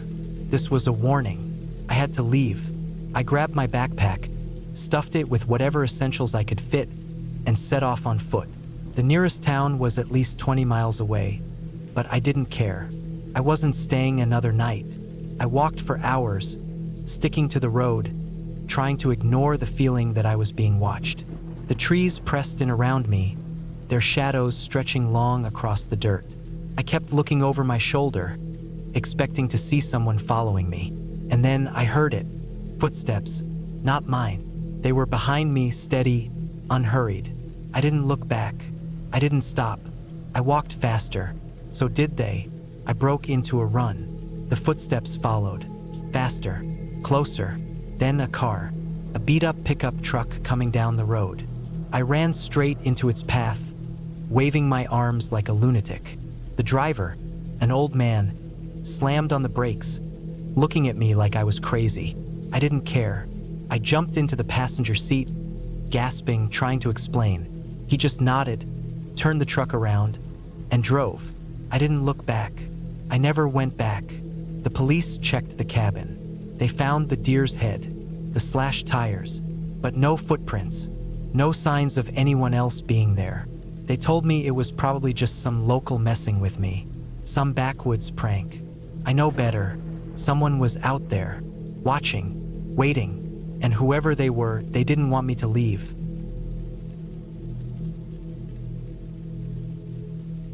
I never should have gone. I know that now. If I could turn back time and ignore that invitation, I would. But at the time, it seemed harmless. A week away in a cabin, no cell service, no work emails, just me and the quiet. The cabin belonged to an old friend, Eric. He had inherited it from his uncle, who had died in the place. Natural causes, they said. It was tucked deep in the Oregon woods, far enough from town that you wouldn't hear a car for miles. I wasn't too close to Eric, but he knew I had been going through a rough time, so when he offered me the place, I figured why not? Some isolation, some fresh air. I convinced myself it was exactly what I needed. The drive was long, over 4 hours from the city, with the last stretch being a narrow, winding dirt road. The trees swallowed the path, thick and towering, and the farther I drove, the more I felt the weight of silence pressing down. No streetlights, no signs, just an endless tunnel of trees. The cabin itself was simple. Old wooden walls, a steep roof, a front porch with a single rocking chair. There was a shed a few yards to the side, its door slightly ajar. I had no intention of checking it out. The air smelled like damp wood and pine, clean but heavy. Inside, the cabin was small but comfortable. A stone fireplace took up most of the living room, with a couch and a few chairs scattered around. A narrow hallway led to the bedroom and bathroom. The kitchen was tiny, just a stove, fridge, and a small table with 2 chairs. I put my bag down, locked the door behind me, and started settling in. By nightfall, the temperature had dropped. The cabin creaked every so often, the kind of sound old wood makes when it adjusts. I lit a fire, made some canned soup, and sat at the table, listening to the wind outside. No phone service, no distractions. Just the sound of trees swaying and the occasional snap of a branch breaking in the distance. I told myself it was peaceful. I told myself this was exactly what I needed. I woke up at around 3 a.m. to a sound outside. A single, distinct crunch, like a footstep on gravel. I held my breath and listened. The wind had died down. Everything was still. Maybe a deer, I told myself. Maybe a raccoon. Another crunch. Closer this time. I sat up, my pulse hammering in my ears. The bedroom window faced the trees. Nothing but darkness beyond the glass. I couldn't see anything, but I felt it, the presence of something out there. Then silence. I don't know how long I stayed awake, but eventually, exhaustion won. I told myself I was overreacting and drifted off again. The next morning, I checked outside. Nothing was disturbed. No tracks in the dirt. Nothing missing. Just my paranoia playing tricks on me. I spent the day hiking a bit, exploring the area. The deeper into the woods I went, the more unsettling it felt. There was something off about the silence. Not peaceful, but hollow, like the trees were waiting for something. I came across a clearing, and that's when I saw it. A small pile of rocks, carefully stacked. It wasn't natural. Someone had put them there. I turned back. By the time I got to the cabin, the sky had darkened with thick clouds, and the wind had picked up again. I locked the door, checked the windows, and lit another fire.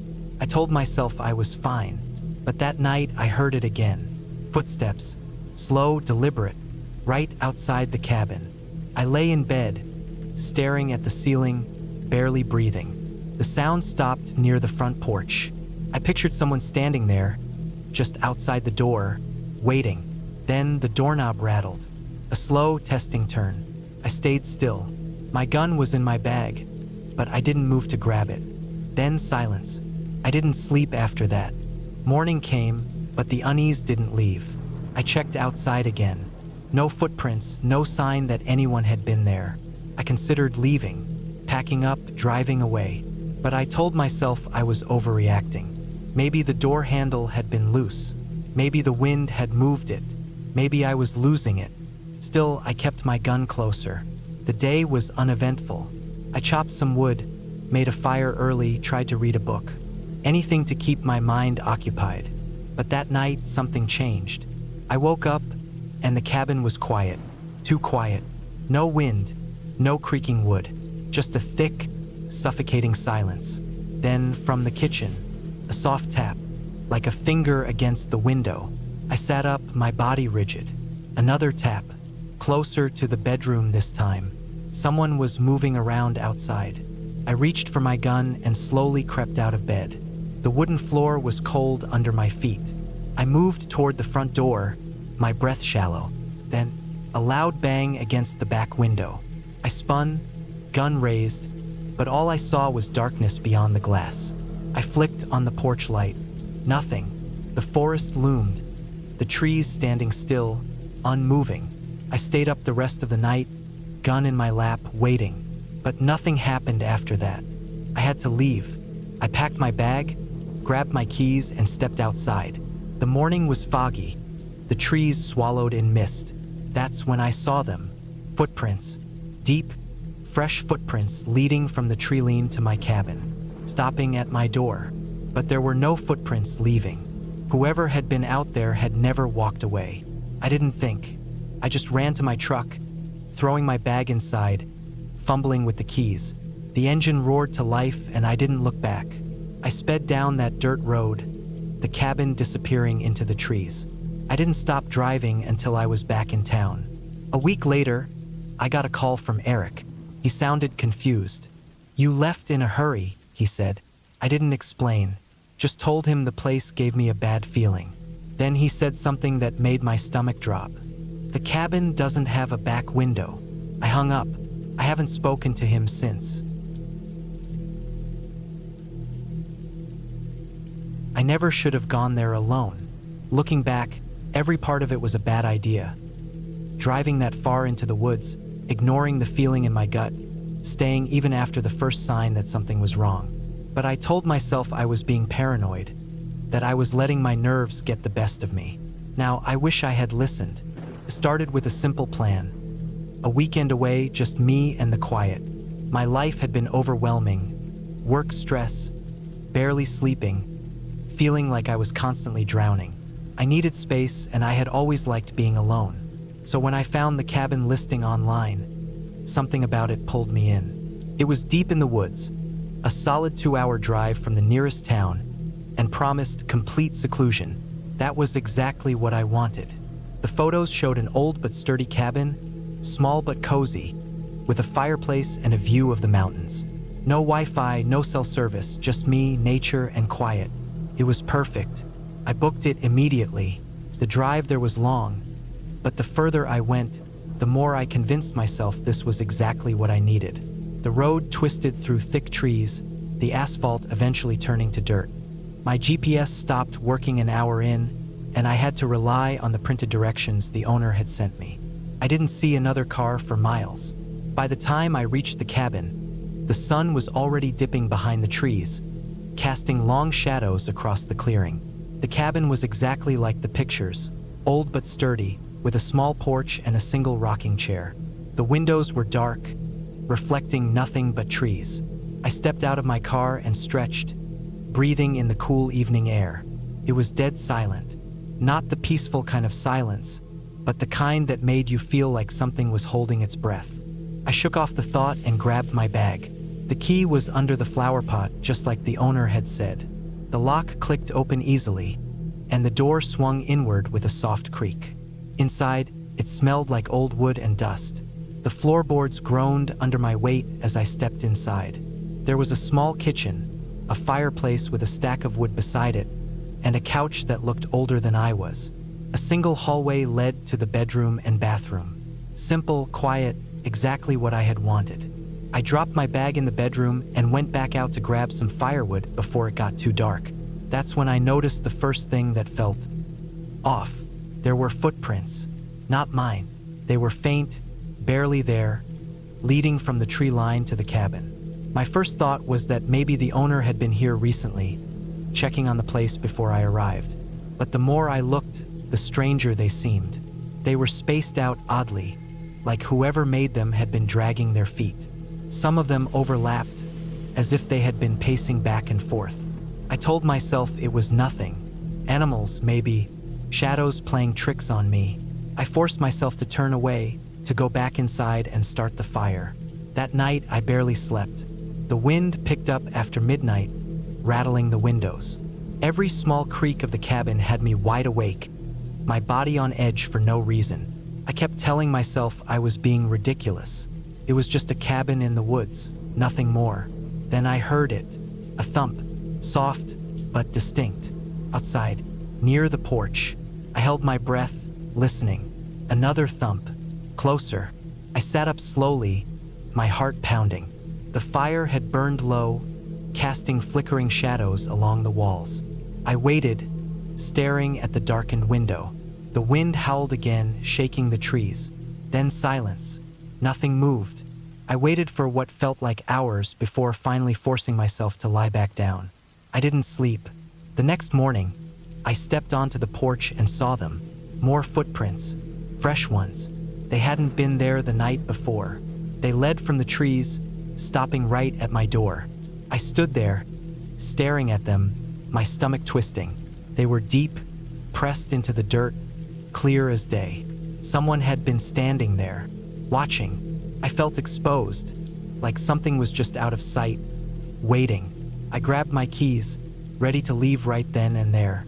But when I tried to start my car, the engine clicked and sputtered before dying completely. I tried again. Nothing. My heart pounded as I sat there gripping the wheel. It had been fine yesterday. No warning signs, no weird noises. Now, suddenly, nothing? I popped the hood, but I didn't know the first thing about fixing cars. Everything looked fine to me. I was stranded. The only way out was to hike back to the main road and hope for a passing car. But that was miles away. I went back inside, locking the door behind me. The day passed in a blur of unease. I tried to stay busy, reading, pacing, trying to convince myself that there was a reasonable explanation for everything. Maybe the footprints were old, maybe the wind had shifted them. Maybe my car was just being unreliable. By nightfall, I was exhausted, but sleep felt impossible. Then, just past midnight, I heard it again. Thump, this time closer. Then another. Slow, deliberate. Something was on the porch. I sat up in bed, my pulse hammering. The fire had burned down to embers. I strained my ears, waiting. Then the doorknob rattled.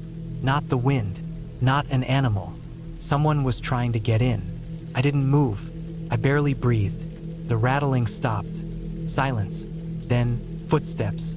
Slow. Moving along the porch past the window. I didn't dare look. I sat there in the dark, gripping the covers, listening. The footsteps faded. The forest swallowed the sound. I stayed awake until morning. As soon as the sun rose, I grabbed my bag and left. My car still wouldn't start, so I walked. I didn't stop, didn't look back, just kept moving. Took hours before I finally reached the road. My legs burned, my throat dry, but I didn't care.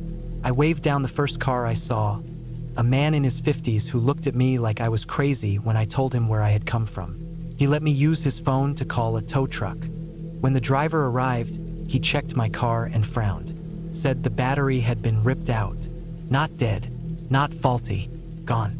I never went back, never found out who or what had been there with me.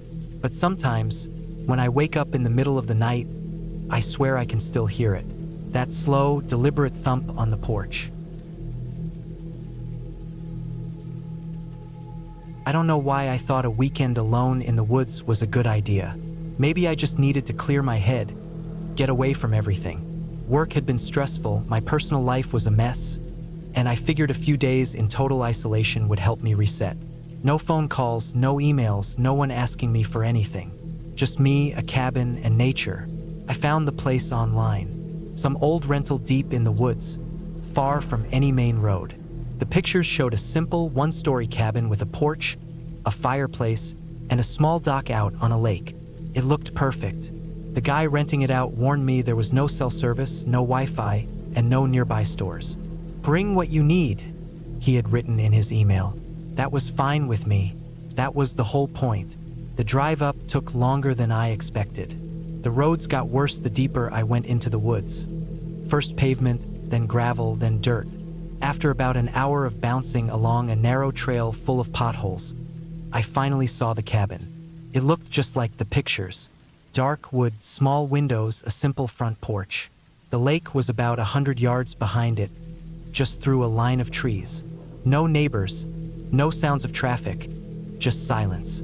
I killed the engine and just sat there for a moment. The stillness was unsettling. I was used to noise, cars, people, the hum of the city. Out here, there was nothing. No wind, no birds, just dead silence. I shook off the weird feeling and got out of the car. Inside, the cabin was just as simple as the outside. A small kitchen with an old fridge and stove, a living area with a couch and a fireplace, a tiny bathroom, and a single bedroom. The furniture was old, but everything was clean. Someone had left a stack of firewood by the hearth, and there was a lantern on the table in case the power went out. I put my bags down and checked the fridge. It was running, but the shelves were mostly empty except for a few bottles of water and a six-pack of beer. I had brought my own food, so I wasn't worried. I spent the next hour unpacking, setting things up, making sure everything worked. I even stepped out to the back porch to check out the lake. The water was still, almost too still, like glass. As the sun started to set, I built a fire in the fireplace. The warmth helped push away the creeping unease I hadn't been able to shake since I arrived. I told myself I was just adjusting. It was normal to feel weird in a new place, especially one so isolated. That first night, I didn't sleep well. Every sound outside had me snapping awake. Branches cracking, something rustling in the brush, the wind picking up. It all sounded louder than it should have. At one point, I thought I heard footsteps outside the cabin, slow and deliberate. I held my breath, listening, but when I finally got up to check through the window, there was nothing, just darkness and the trees. By morning, I felt stupid. It was just my mind playing tricks on me. Being alone out here with no distractions, no background noise, it was messing with my head. I decided to keep busy. I spent most of the day exploring the woods, walking along the lake, even trying to fish off the old dock. The peace and quiet started to feel nice. But that night, the feeling came back. That unsettling, skin-crawling feeling that something wasn't right. I woke up around 2 a.m. to a noise outside. Not just any noise, breathing. Heavy, slow breathing. Right outside my window. I froze. My body went stiff. My heart pounding so hard I could hear it in my ears. The breathing was steady, deep. I couldn't move. I couldn't even bring myself to look out the window. I just lay there, staring at the ceiling, my whole body tense. Then it stopped. Just stopped. I stayed awake until the sun came up. The next morning, I told myself I had imagined it. I had to have imagined it. But I still checked outside. There were no footprints in the dirt. No signs that anyone had been near the cabin. Still, I couldn't shake the feeling that I wasn't alone out here. That afternoon, I went for another walk, this time further into the woods. About an hour in, I found something strange. A small clearing with the remains of an old fire pit. Around it, there were bones, animal bones, I told myself. But the way they were arranged didn't seem random. Some were stacked, others laid out in patterns. It didn't feel natural. I turned back and made my way to the cabin, trying to ignore the feeling that I was being watched. That night, I locked every door, every window. I kept the fire going in the fireplace. I sat on the couch with a knife in my hand, feeling ridiculous but not willing to let my guard down. Then, just past midnight, there was a sound. A single, sharp knock on the front door. Not loud, not hurried, just one knock. I didn't move. I didn't breathe. Another knock. I gripped the knife tighter. My mind was racing. Was it an animal? No, animals don't knock. The wind? No, the night was still. The third knock. I slowly stood up, moving as quietly as I could. I reached for the lantern and turned it off, plunging the room into darkness. My heart was hammering in my chest. I stepped toward the window, trying to see outside without being seen. Nothing. Just the empty porch, the dark woods beyond it. Then, as I strained my eyes, I saw it. A figure, standing at the edge of the trees. Not moving, not making a sound. Just standing there, watching. I don't know how long I stood there, frozen in fear. Seconds? Minutes? Then, as if it had never been there, the figure turned and walked back into the woods. I didn't sleep at all that night. At first light, I packed my things, threw everything into my car, and left without looking back. As I drove away, I kept checking my rearview mirror, half expecting to see something or someone standing in the road behind me. But there was nothing. I don't know who or what was out there in those woods. I don't know what they wanted, and I don't want to know.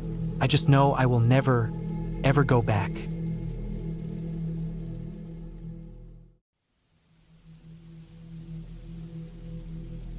I don't know why I ever agreed to this trip. Maybe I felt bad for bailing last time, or maybe I just wanted to prove to myself that I could handle being out in the woods alone. Whatever the reason, I regret it now. The cabin was deep in the forest, an old hunting lodge my uncle used to bring us to when I was a kid. It had no electricity, no running water, and barely any cell service. My uncle had stopped coming here years ago, said it didn't feel right anymore. I figured he was just getting too old for the rough conditions, but now I wonder if he knew something I didn't. I arrived just before sundown, my truck kicking up dirt as I pulled onto the overgrown path leading to the cabin. The place looked smaller than I remembered, weathered and beaten by time. The wooden steps creaked as I climbed onto the porch, and the door was stiff when I pushed it open. Inside, the air was thick with dust and old wood. The furniture was exactly as I remembered. Sturdy but worn, the couch covered in an old, musty blanket. the small kitchen area lined with shelves that sagged under the weight of time. There was a stone fireplace against one wall and a single wooden table with 2 chairs beside it. The only bedroom was just off the main room, its door slightly ajar, revealing the edge of a small bed with an old, lumpy mattress. I dropped my bag by the couch and started unpacking. I had brought enough supplies to last a few days. Canned food, a jug of water, some snacks, and a flashlight. I had my hunting knife strapped to my belt and a rifle in the truck, though I didn't expect to need it. The first night was quiet, too quiet, the kind of quiet that makes you realize how much noise there is in everyday life. No hum of electricity, no distant cars, no voices, just the wind moving through the trees, the occasional crack of a branch, and the rustling of leaves. I sat on the porch for a while, watching the last bit of light fade behind the treetops. When the darkness fully settled in, it was thick, suffocating. The kind of dark that made it impossible to see more than a few feet ahead. I locked the cabin door before heading to bed. I wasn't scared, not exactly, but there was something unsettling about being completely alone out here. I lay in bed, listening to the creaks of the cabin settling, the wind brushing against the walls. Eventually, exhaustion took over and I fell asleep. I woke up sometime in the middle of the night. Took me a second to realize why. The sound of footsteps, not inside the cabin but close, right outside. I held my breath, my body frozen. The steps were slow, deliberate, moving around the side of the cabin. I reached for my knife, my fingers tightening around the handle. My truck was parked just outside, and I hadn't heard any other vehicles, so there shouldn't be anyone else here. I waited, barely breathing. The footsteps stopped near the porch, then silence. I lay there for what felt like forever, my heart pounding so hard I thought it might give me away. After a long time, I convinced myself it must have been an animal. A deer, maybe, a bear, something harmless. But I didn't sleep after that. Morning came slow, and the first thing I did was check around the cabin. The ground was soft from recent rain, and I could see tracks in the dirt near the porch. Human tracks, barefoot. I told myself it was nothing. Maybe a hiker who got lost, maybe just some crazy local messing around. Still, I kept my knife close that day. I made sure my rifle was loaded, too, just in case. The second night was worse. I was sitting inside, reading by flashlight when I heard something outside again. This time, it wasn't footsteps. It was breathing. Low, ragged breathing just beyond the door. I turned off the flashlight, gripping my knife so tight my hand hurt. The breathing continued, slow and deep, like whoever or whatever was out there knew I was inside, knew I was listening. Then the doorknob rattled. I jumped up, heart hammering. The door was locked, but that didn't make me feel any safer. I stood there, not moving, not breathing. Then, as suddenly as it started, the sound stopped. Nothing but silence. I didn't sleep that night either. The next morning, I found more footprints circling the cabin. Some were near the windows, others leading toward the woods. I followed them for a while but lost them in the dense brush. I didn't go far. I didn't want to. I thought about leaving. I should have left, but something kept me there. Pride, maybe. Stupidity. I told myself I was being paranoid, that I was imagining things. But the third night proved I wasn't. I was lying in bed, staring at the ceiling, when I heard it again. Not footsteps, not breathing, scratching. A slow, dragging scratch against the cabin wall. It moved from one side to the other, nails or something sharp scraping along the wood. It stopped near the bedroom window. I turned my head slowly, my pulse pounding in my ears. Through the thin curtain, I saw it. A shadow, tall, thin, standing perfectly still outside the window. I didn't move, couldn't. Then it moved, not like a person, not like anything I'd ever seen. Twitched, its head jerking to the side in a way that made my stomach turn. I bolted, grabbed my keys, my knife, my rifle, and ran for the door. I didn't stop to check if it was following me. I didn't even look back. I jumped into my truck, started the engine, and floored it. My tires spun in the dirt before finally catching, sending me tearing down the path, branches whipping against the sides of the truck. I didn't stop driving until I hit the main road, until I was miles away from that place. I never went back. A few weeks later, I told my uncle what happened. He listened without saying a word, his face pale. When I was done, he nodded slowly and said, "That's why I don't go there anymore." I didn't ask him to explain. I didn't want to know. I don't know if anyone will believe this, and to be honest, I don't care. I'm not writing this to convince anyone. I just need to put it down, to get it out of my head, so maybe I can finally sleep through the night again. It started when I rented a cabin deep in the woods of northern Montana. It wasn't anything fancy, just a small place about 15 miles from the nearest town. No neighbors, no cell service, just trees and silence. That was exactly what I wanted. I needed to get away, to clear my head after the worst year of my life. The place belonged to some old guy named Vernon, who met me in town to hand over the keys. He barely said a word, just gave me a once-over and told me to leave the key in the mailbox when I left. That was fine with me. I wasn't in the mood for small talk. The drive out to the cabin was peaceful at first. The road was rough and winding, cutting through dense forest that seemed to stretch forever.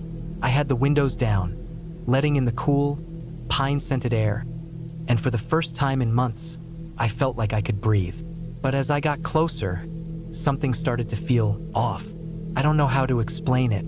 The air felt heavier, like the pressure dropped just enough to make my ears pop. The trees seemed taller, their branches tangled in a way that blocked out more light than they should have. Maybe it was just my imagination. I was tired, stressed. My head wasn't in the best place. I reached the cabin just before sundown. It was a simple A-frame with a small porch and a rusting metal roof. The wood was old and dark, the kind that looked almost black when the sun hit it. There was a fire pit out front, a stack of chopped wood covered by a tarp, and a single rocking chair on the porch.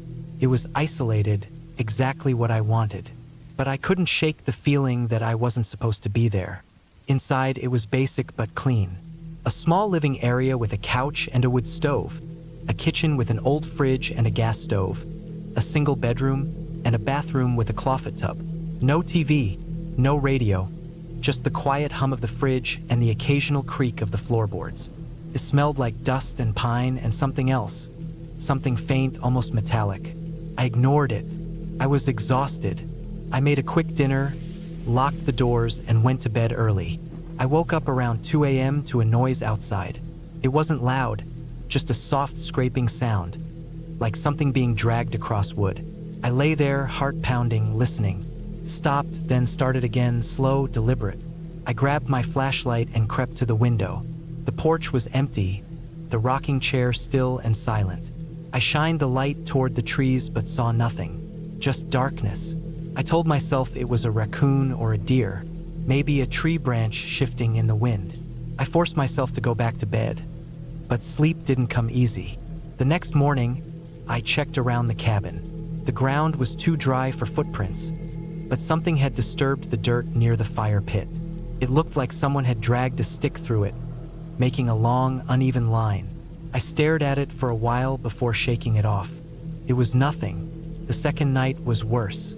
I woke up to the sound of footsteps, slow, heavy, circling the cabin. I held my breath, listening.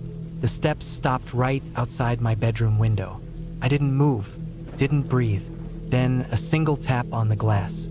I wanted to believe it was my imagination, but I knew it wasn't. I stayed like that for what felt like hours, my body frozen. Eventually, the steps moved away. I didn't sleep after that. By the third day, I was jumpy. Every sound made my skin crawl. I considered packing up and leaving, but I told myself I was being paranoid. I needed to stick it out, prove to myself that nothing was wrong. That night, I barricaded the doors with furniture. It made me feel a little better, but not much. At some point, exhaustion won. I drifted off. Then something woke me up. It was inside the cabin. The sound of floorboards creaking, slow and deliberate. A weight shifting in the dark. I lay there, too afraid to move. Then a breath, right next to my bed. I bolted up, fumbling for the flashlight. The beam swept the room, but there was nothing there. The door was still locked, the windows closed, but the furniture I had pushed in front of the door was moved.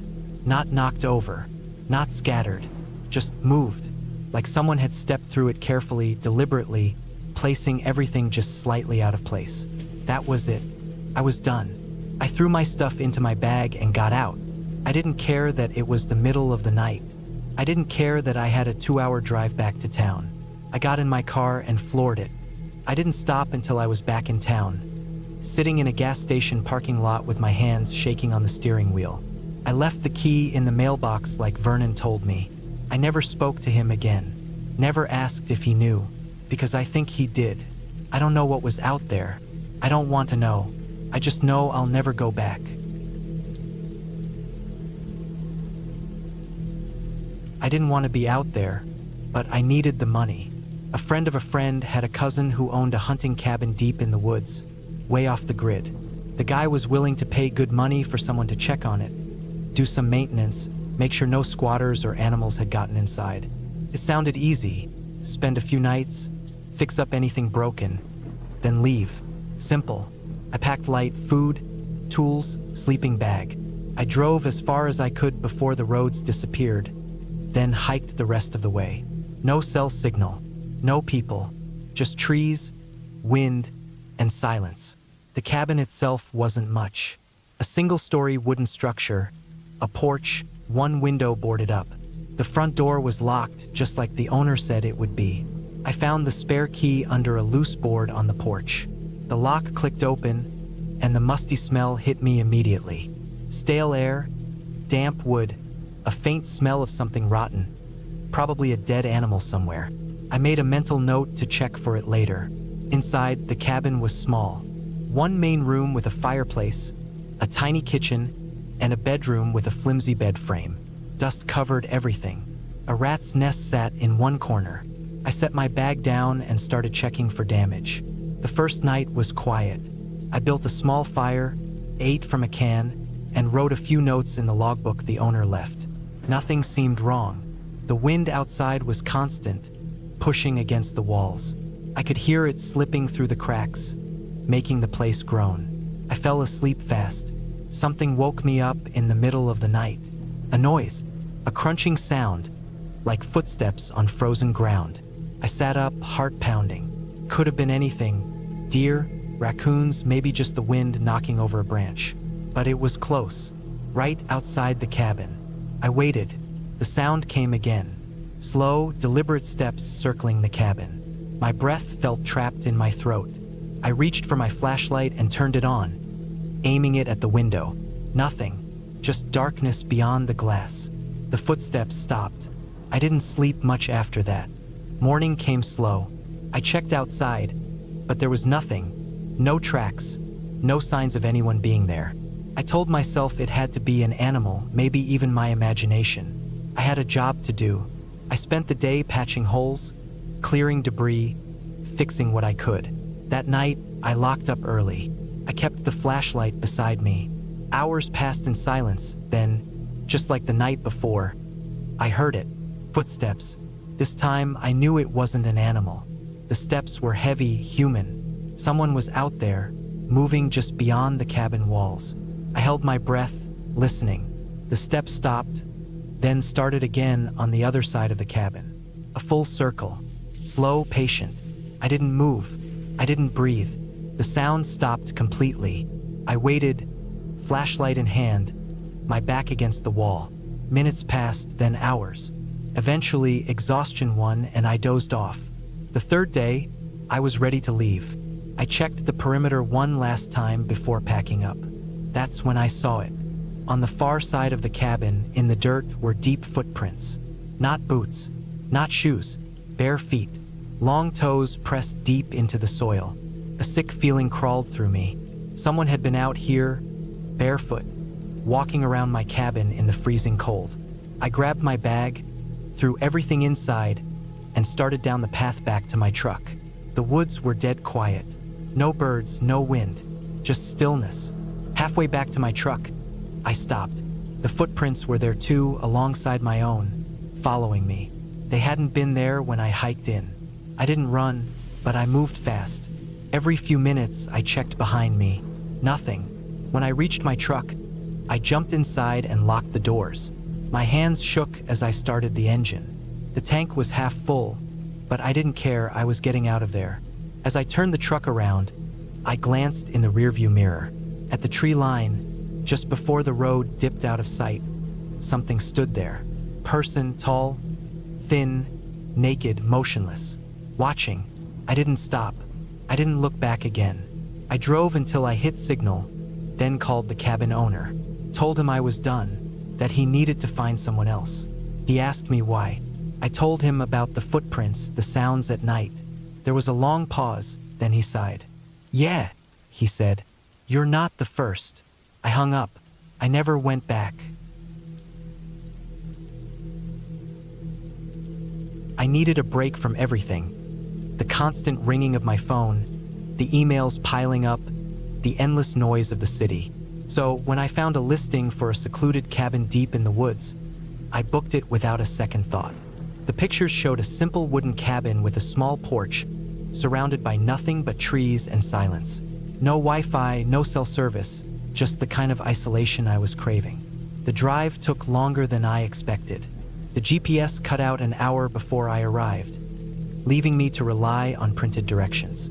The road narrowed the deeper I went into the forest, turning into a winding dirt path with thick trees on both sides. I didn't see another car for miles. The farther I drove, the more I realized just how alone I was out here. The cabin looked exactly like the pictures, small, old, but sturdy.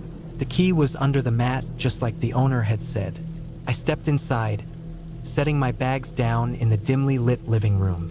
A fireplace sat against the far wall, a stack of logs beside it. There was a tiny kitchen with an old gas stove, a single bedroom with a creaky wooden bed, and a bathroom that smelled faintly of damp wood.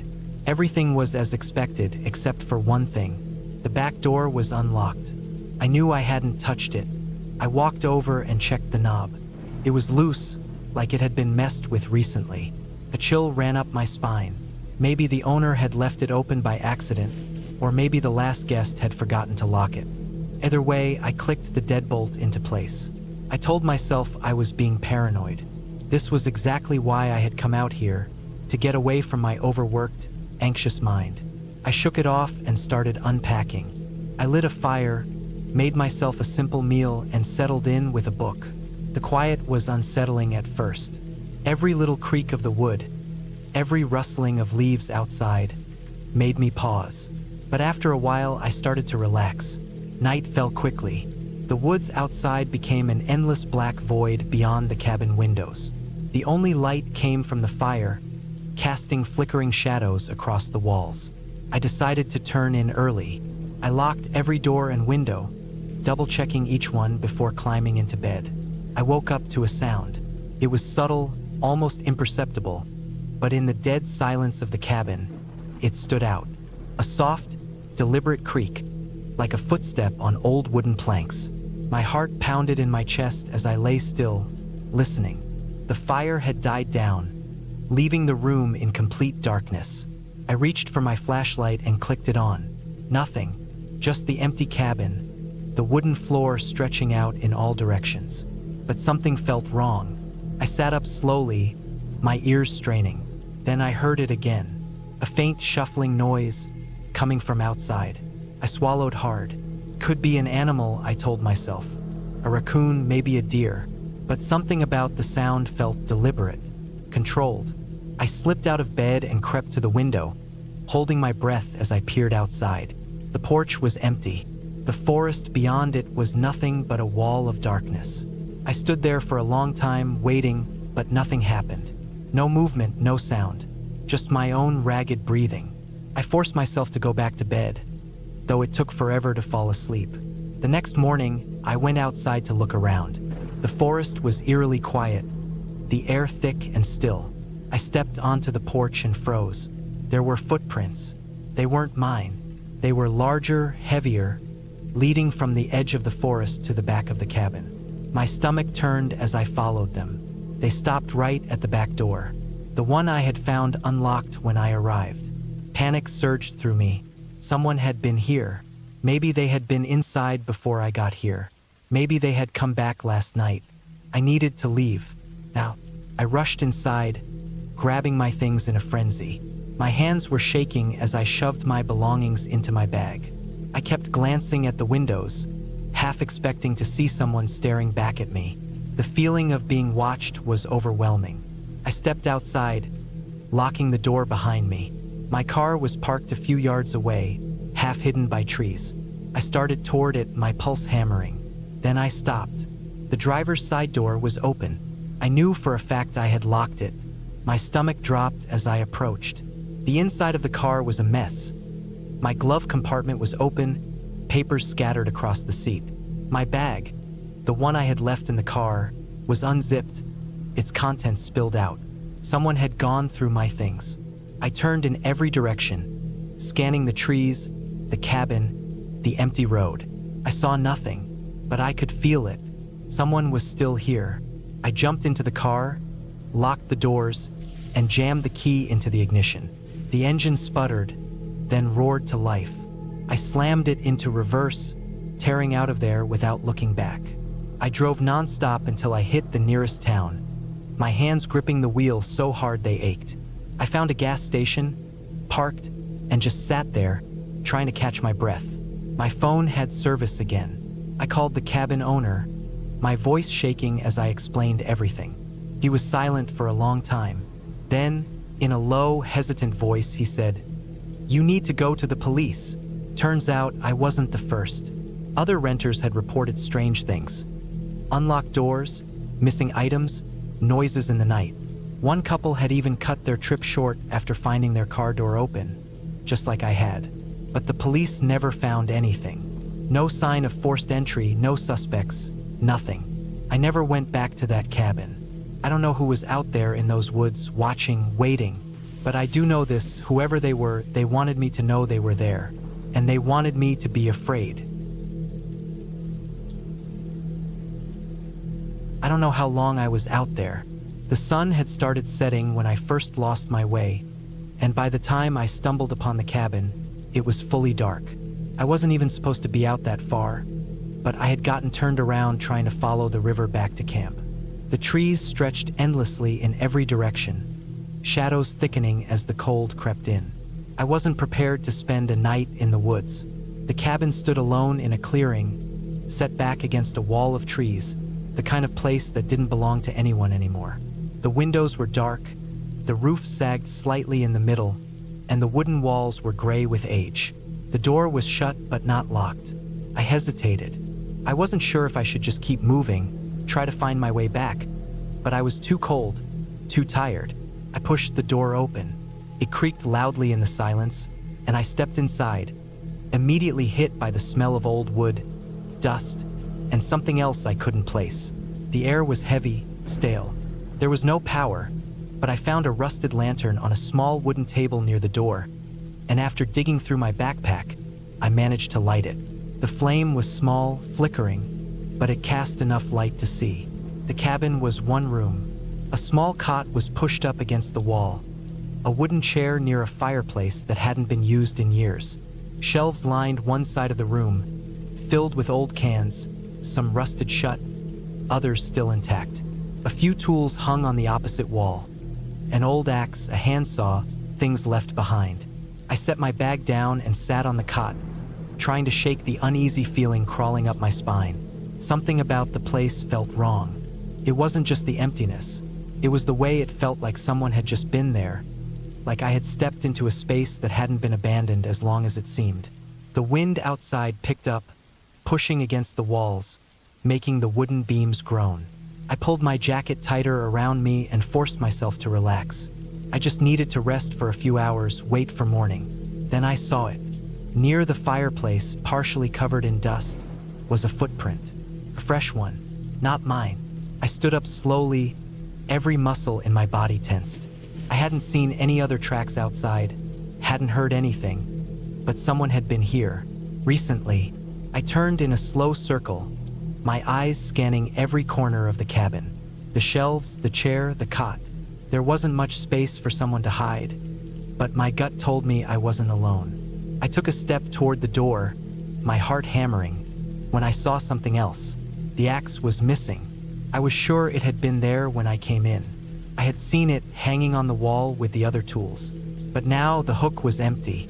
I grabbed my bag, backing toward the door, moving slow, careful. The floorboards creaked beneath me. My breath felt too loud. I reached for the door handle and froze. A sound, not from outside, from inside. A shift in the darkness, a scrape of something against the wooden floor. I turned, raising the lantern. The dim light pushed back the shadows just enough for me to see the small trapdoor near the back of the cabin. Slightly open now. It had been shut before. I wasn't alone. I didn't wait. I yanked the door open and ran. Out into the freezing night, into the trees, my boots slipping on the damp ground. I didn't know where I was going, didn't care. I just ran. Branches tore at my clothes. My breath came in ragged gasps. I could hear something behind me. Footsteps, fast and heavy. Something moving through the brush. I didn't stop. My legs burned. My body screamed for rest, but I kept going. Then I saw the light. A faint glow through the trees, distant but real. I ran toward it, my lungs aching. I broke through the trees and nearly collapsed. A road, and headlights. A truck was parked off to the side. An older man standing near it, a cigarette between his fingers. He turned as I stumbled forward, his face creasing in confusion and concern. I didn't have to explain. He saw it in my face. Without a word, he opened the truck door, motioning for me to get in. I climbed inside, locking the doors as he got behind the wheel. He didn't ask questions, just turned the truck around, back toward town. I looked out the window, back toward the dark trees, and felt my stomach drop. Just beyond the tree line, standing perfectly still, was a figure, watching, holding something in their hand, the missing axe. I had been looking forward to the trip for weeks. A few days alone in a remote cabin, deep in the Oregon wilderness, sounded like exactly what I needed. Work had been crushing me, and my personal life wasn't much better. I needed the quiet, the isolation, a chance to breathe, to get away from everything and everyone. The drive up took longer than expected. The last stretch was just a dirt road winding through thick pine forest, barely wide enough for my truck. It was late October, and the air had that sharp bite to it, the kind that tells you winter is close. The trees pressed in on both sides, their branches heavy with the weight of coming snow. My tires kicked up dirt and fallen leaves as I drove, the cabin still a few miles ahead according to the directions. The first bad sign came about a mile from the cabin. A deer lay dead in the middle of the road, its body twisted unnaturally, legs splayed out at odd angles. Blood had pooled beneath it, soaking into the dirt, and the smell was thick and sharp in the cold air. I slowed the truck, inching around it carefully, trying not to look too hard at the way its neck was bent back, like something had snapped it. I told myself it was just a wolf, maybe a bear. These woods were full of animals. Nothing unusual about a dead deer, but something about it felt wrong. Too much blood, and not enough signs of a struggle. No bite marks, no shredded fur. Just a clean break, like something had grabbed its head and twisted. I shook it off and kept driving. By the time I reached the cabin, the sun had dipped low, throwing long shadows through the trees. The place was exactly as described, small, sturdy, tucked away in a clearing. A front porch with a single rocking chair, a stack of firewood against the side. The key was under the loose stone by the door, just like the owner had told me. Inside, the cabin was simple. A living room with an old couch, a stone fireplace, a small kitchen off to the side. A narrow hallway led to the bedroom and bathroom. The whole place smelled like wood and dust, and used for months. It was cold inside, but I got the fire going quickly, the warmth spreading fast. The first night was uneventful. I made some canned soup, read a book by the fire, listened to the wind move through the trees. The only sound beyond that was the occasional creak of the cabin settling, the kind of noise you hear in any old building. By midnight, I was in bed, exhaustion pulling me down quick. Sometime in the middle of the night, I woke up. first, I wasn't sure why. The fire had burned low, casting flickering shadows against the walls. The cabin was silent, too silent, like the woods outside had gone still. No wind, no rustling leaves, no distant hoot of an owl. Just a dead, heavy quiet. Then I heard it. A soft, steady sound just outside the cabin. Footsteps, slow, deliberate, moving around the perimeter, crunching lightly over fallen leaves.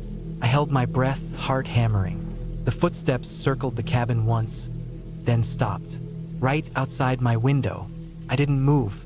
The fire crackled softly in the other room, casting just enough light to see the shadow shift against the curtain. Someone was out there, standing just beyond the thin glass. Minutes passed, maybe longer. Then the footsteps started again, moving away, disappearing into the trees. I didn't sleep after that. I lay awake until dawn, listening, waiting, but the footsteps didn't return. Morning came gray and cold. I checked outside first thing, but there was nothing. No footprints in the dirt. No sign that anyone had been there. Just my truck parked where I left it, the trees standing still and silent. I told myself I imagined it. Maybe it had been an animal, but deep down I knew better. The second night, I locked the doors and shut the curtains tight. I kept the fire burning longer this time, the flickering light making the cabin feel less empty. But as the hours dragged on, that same feeling settled in again.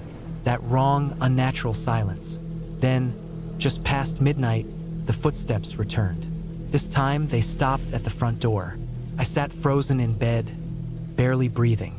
The door was locked, the windows shut, but I still felt exposed, like whoever, whatever was out there could see me, could hear me. A long, slow knock echoed through the cabin. Not a hard knock, not aggressive, just deliberate, measured. Knock, knock, knock. I didn't move. My heart pounded so hard I could hear it in my ears. The knocking continued, steady, patient. Then it stopped. The silence that followed was worse. I stayed awake again, waiting for something else. A window breaking, the door creaking open, but nothing happened. Just that thick, empty stillness outside. By morning, I had made up my mind. I was leaving. This trip was supposed to be about clearing my head, but instead, I felt like I was being hunted, watched. Whatever was out there wasn't going away. I packed fast, shoving everything into my bag.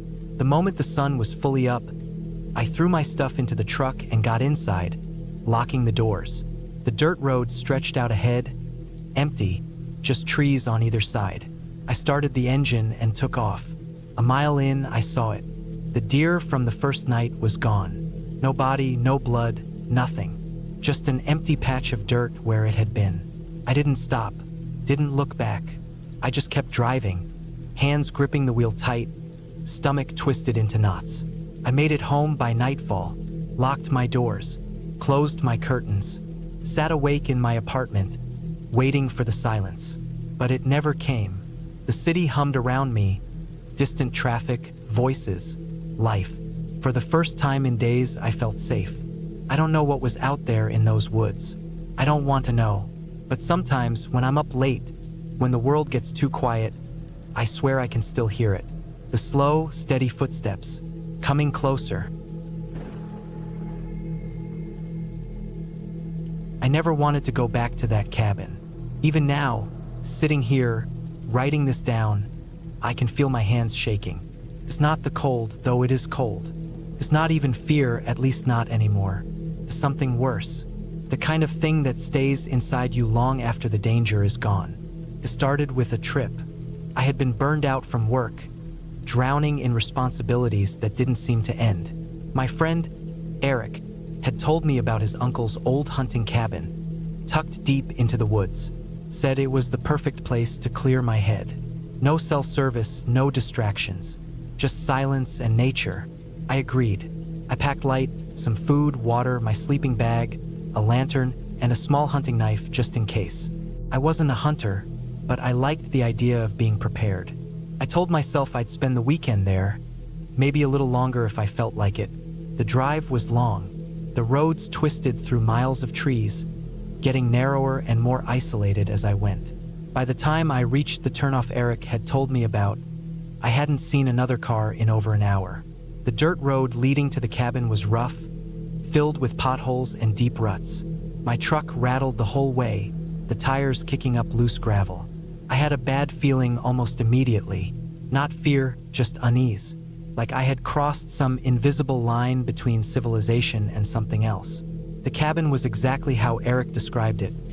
Small, old, but still standing. The wood was worn gray by time, the roof sagged slightly, but it was sturdy. I parked and climbed out, stretching my legs. The air was crisp and sharp, the kind that made your lungs ache when you breathed too deep. I grabbed my bag and went inside. It was simple. A single room with a wood-burning stove, a small cot, a table with 2 chairs, and a shelf filled with dusty cans of food.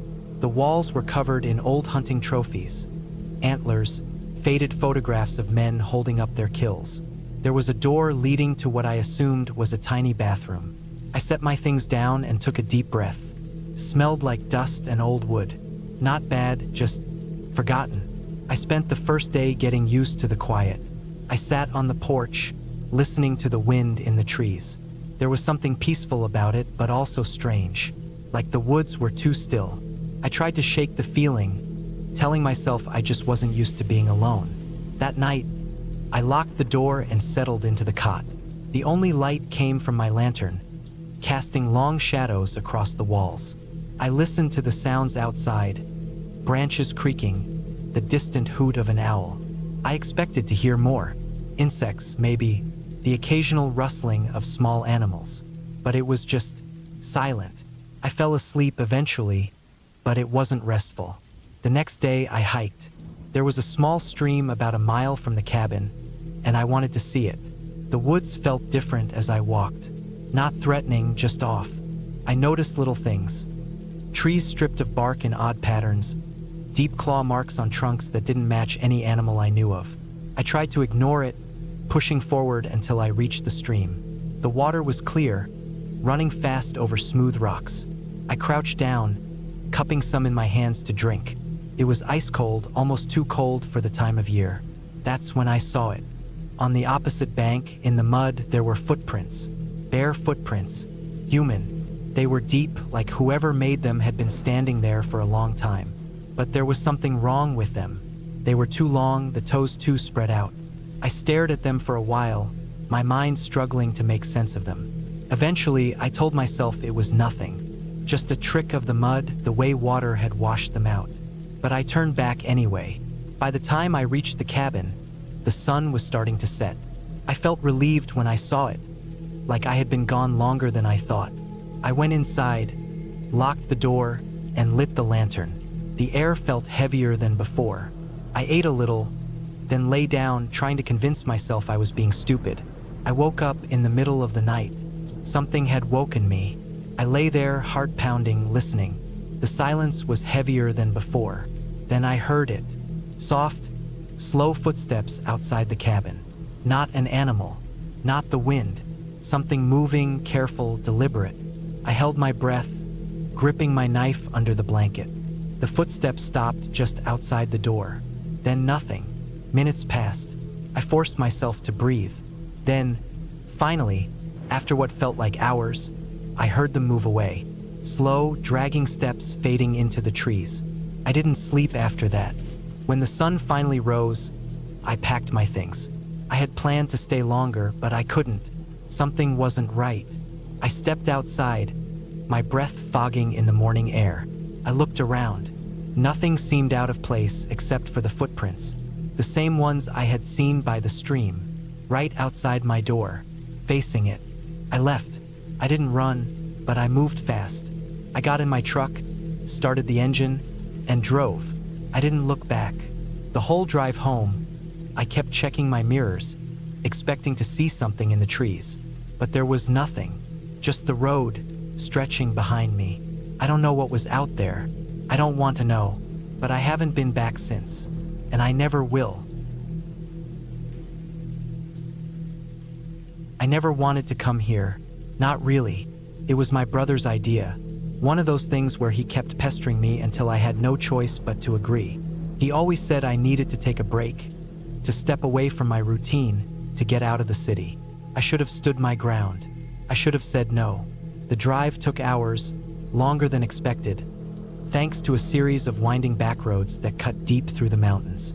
There were no signs, no other cars, just miles of trees pressing in on both sides. Felt like I was slipping away from the world. When I finally arrived, the cabin was smaller than I had imagined. It looked old, worn, like it had been sitting here for decades without much upkeep. The wood was dark and splintering, the porch slightly uneven. There were only 2 windows in the front, both covered with thick curtains. I let out a deep sigh before stepping inside. The air smelled stale, thick with the scent of dust and wood. The place was simple. A living room with a stone fireplace, a small kitchen, 1 bedroom, and a tiny bathroom. It was just as rustic as I expected, maybe even worse. The furniture was old, mismatched, the kind of stuff you'd find in a thrift store. A single lamp sat on a wooden end table, casting a weak, yellowish glow. I dropped my bag on the couch and ran a hand through my hair. I told myself I could handle this. Just a few days. That was the plan. Get some air, clear my head, then go home. Simple. But even then, something didn't feel right. That first night, the silence pressed against me. I wasn't used to this kind of quiet. No traffic, no voices, not even the distant hum of the city. Just the wind slipping through the trees, the occasional creak of the cabin settling. It should have been peaceful, but it wasn't. Felt too empty, too isolated. I went to bed early, hoping sleep would come quickly, but the mattress was stiff, the sheets rough against my skin. I kept waking up, turning over, adjusting the pillow, but it didn't help. At some point, I heard something outside. A soft rustling, the snap of a twig. My stomach tightened. I lay still, listening. Could have been an animal.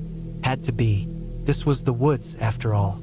But the sound lingered, growing softer, closer, almost like slow, deliberate footsteps. I held my breath. The footsteps stopped. For a long time, there was nothing, just the sound of my own heartbeat pounding in my ears. Then, a light scratching sound against the wooden door. Not an animal, not the wind. I didn't move. I didn't breathe. My fingers curled into the blanket, gripping it tight. It was probably my imagination, maybe a branch swaying in the wind, brushing against the cabin. That had to be it. I forced myself to stay still, to wait. Eventually, the sound stopped. I don't know how long I lay there before I finally fell asleep, but when I woke up, the sun was already streaming through the curtains. The next day, I tried to push it out of my head. I told myself I was overthinking. The cabin was old, it was bound to make noises, and the woods were full of animals. I was just jumpy, not used to being alone in a place like this. I spent the day outside, exploring the area around the cabin. There wasn't much to see, just endless trees, stretching in every direction. The ground was uneven, covered in damp leaves and tangled roots. At one point, I stumbled across something strange. A small pile of rocks, stacked neatly in a tower. It looked deliberate, like someone had placed them there. A weird feeling crawled up my spine. I glanced around, but there was nothing. No sign of anyone, just trees and silence. I didn't stay out long after that. That night, the noises came back. This time, I knew I wasn't imagining it. The footsteps were real, slow, steady, moving around the cabin. I stayed in bed, staring at the ceiling, heart pounding. The floor creaked somewhere near the front door. My skin went cold. I knew that sound. Someone was standing on the porch. I wanted to move, to get up, to grab something, anything to defend myself. But fear kept me pinned in place. Then, just like the night before, the sound stopped. And again, I waited, listening to the silence stretch on. Morning came too slow. When I finally worked up the courage to go outside, I found something waiting for me. Near the door, where the ground was soft, were footprints, bare footprints, leading up to the porch. I stared at them for a long time. My stomach twisted. I wasn't alone out here. The thought turned my blood to ice. Someone had been watching me, Someone had been walking around the cabin, maybe even standing right outside my door. I went back inside and locked every door and window. Not that it would do much good, the locks were flimsy, the windows old. If someone really wanted to get in, they could. I wanted to leave. I wanted to pack my bag and drive back to the city. But the thought of walking outside, of stepping into those woods, knowing someone had been out there, was worse. I told myself to wait until morning. The first light, I'd go. That night, I sat in the living room with my back against the wall, a kitchen knife in my hand. Every sound made my breath catch. Every creak of the cabin, every whisper of wind. I didn't sleep. Then, just past midnight, something changed. The doorknob rattled. Not the wind, not an animal. Someone was trying to get in. I held my breath, gripping the knife so tight my knuckles ached. The rattling stopped, replaced by something worse. A slow, deliberate scraping sound against the wood, like nails dragging down the door. I wanted to scream. I wanted to run, but I stayed frozen, heart pounding so hard it hurt. Then, as suddenly as it started, it stopped. Silence. I waited, body stiff with fear. Minutes passed, then hours. I didn't move, didn't sleep, didn't breathe. When the first light of dawn finally crept through the window, I forced myself to stand. My legs felt weak, my body sore from sitting in the same position for so long. My hands shook as I reached for the doorknob. The air outside was cold. The woods were quiet, too quiet. The footprints were still there, but something was different, something worse. Near the steps, in the dirt, were deep gouges. Long, uneven scratches carved into the ground. Not from an animal, not from anything natural. I didn't wait to find out more. I grabbed my bag, threw it into the truck, and drove. I didn't look back. I don't know who or what was out there. I don't want to know. But I do know one thing. I'll never go back to that cabin again. I never should have gone to that cabin. It wasn't my idea. My brother, Daniel, was the one who convinced me. He found the listing online. A small, isolated cabin deep in the woods. A perfect getaway from the city. The pictures showed a cozy wooden interior, a stone fireplace, and a small dock overlooking a still lake. The place looked peaceful, untouched. "We need this," Daniel had said. "No phones, no people, no bullshit. Just a weekend to clear our heads." I was hesitant, but I gave in. I should have trusted my instincts. The drive took hours. We left the highway behind, winding down smaller roads until we hit a dirt path that seemed barely traveled. The trees stretched high, closing in on us. The deeper we went, the less I liked it. There was no sign of other people. No other cabins, no signs, nothing. Just miles of trees. I remember checking my phone, no signal. Typical. When we arrived, the cabin was smaller than it had looked in the pictures. The wood was aged, darkened from time. The windows were dirty, and the porch creaked under our weight. But it was still standing, and that was enough. We unloaded our bags and stepped inside. The air smelled of dust and damp wood. The furniture was basic: 2 chairs, a couch, a small table. A wood-burning stove sat in the corner.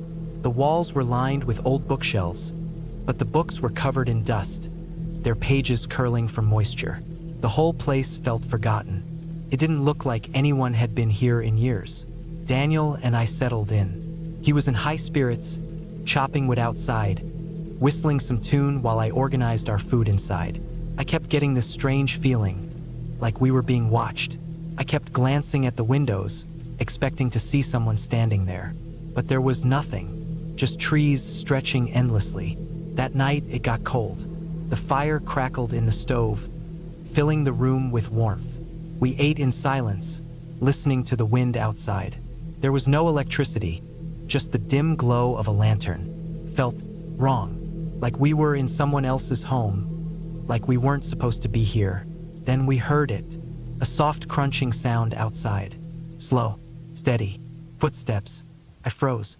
Daniel met my eyes, his expression shifting. We sat in silence, listening. Another crunch, then another.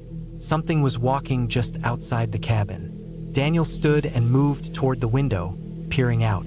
"Probably a deer," he whispered. I wanted to believe that, but I knew better. The footsteps weren't scattered, weren't light. They had weight to them, like a person walking slowly, deliberately. Then they stopped. Silence.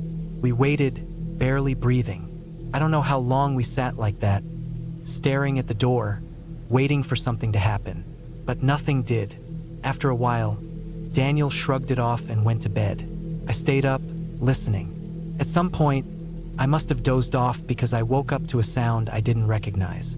It was the sound of something tapping against the window. Soft, rhythmic, like a finger tapping on glass. I held my breath, my heart slamming against my ribs. The lantern had burned out, leaving the room in near darkness. The fire was only embers now, barely giving off any light. I turned my head slowly toward the window.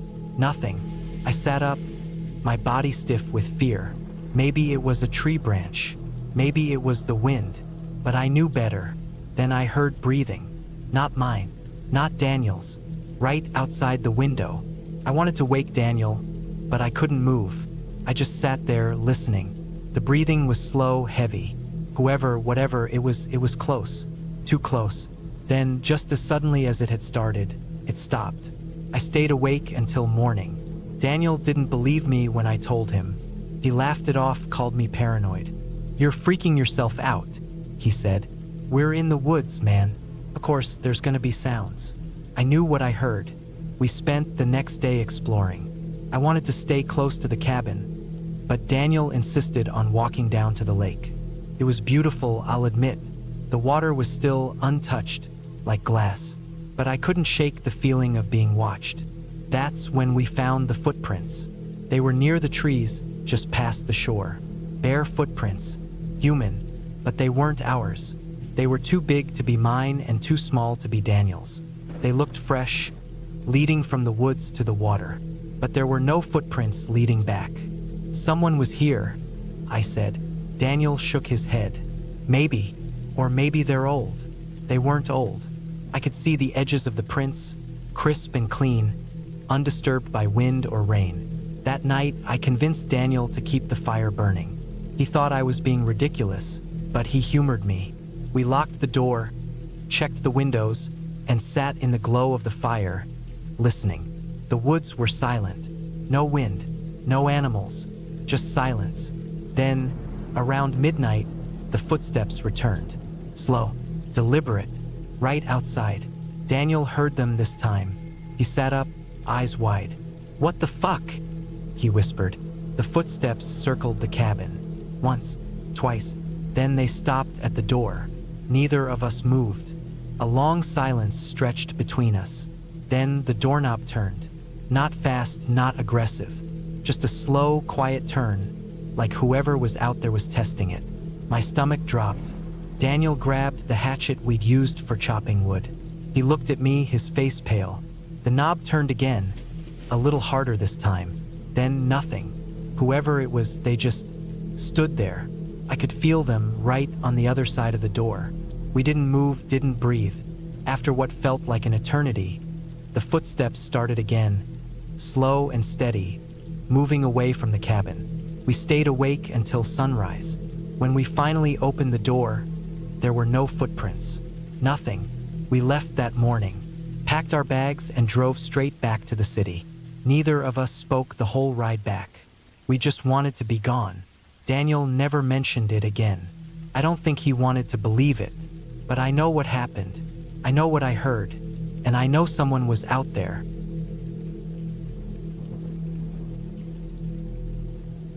I don't know what made me take the cabin. Maybe it was the isolation, the stillness, or just the chance to get away from everything for a while. I'd been stretched thin, my mind constantly cluttered with work, the noise of the city, and the weight of things I didn't want to think about. When I found the listing, a small one-room cabin deep in the woods, miles from anything, it felt like exactly what I needed. The owner handed me the keys with little ceremony, just a reminder that there was no cell service out there, and that the nearest road was a 15-minute drive down a dirt path. "Keep an eye on the weather," he said, almost like an afterthought. "Storms roll through quick, and if the road gets bad, you could be stuck a while." That was fine with me. I had enough food to last a week, a few books, and a notebook for writing. I wanted the quiet. I wanted to be alone. The first night was uneventful. The wind moved through the trees. The air was thick with the scent of damp earth and pine, and I felt like I could breathe for the first time in months. The cabin was basic: a cot, a wood stove, a single window looking out into the trees. No electricity, no running water, but that was part of the appeal. Just me and the silence. By the second night, I started to notice things. Small things. A shift in the air, the way the woods felt just a little too still, like something was holding its breath. I chalked it up to nerves. I wasn't used to this kind of quiet. The city had conditioned me to expect background noise, constant movement. Out here, the only sounds were my own breathing, the occasional rustle of leaves, the distant call of an animal. Still, something felt off. The next morning, I went for a walk. I had no particular destination, just following the tree line, letting my thoughts wander. After about an hour, I came across something that made me stop.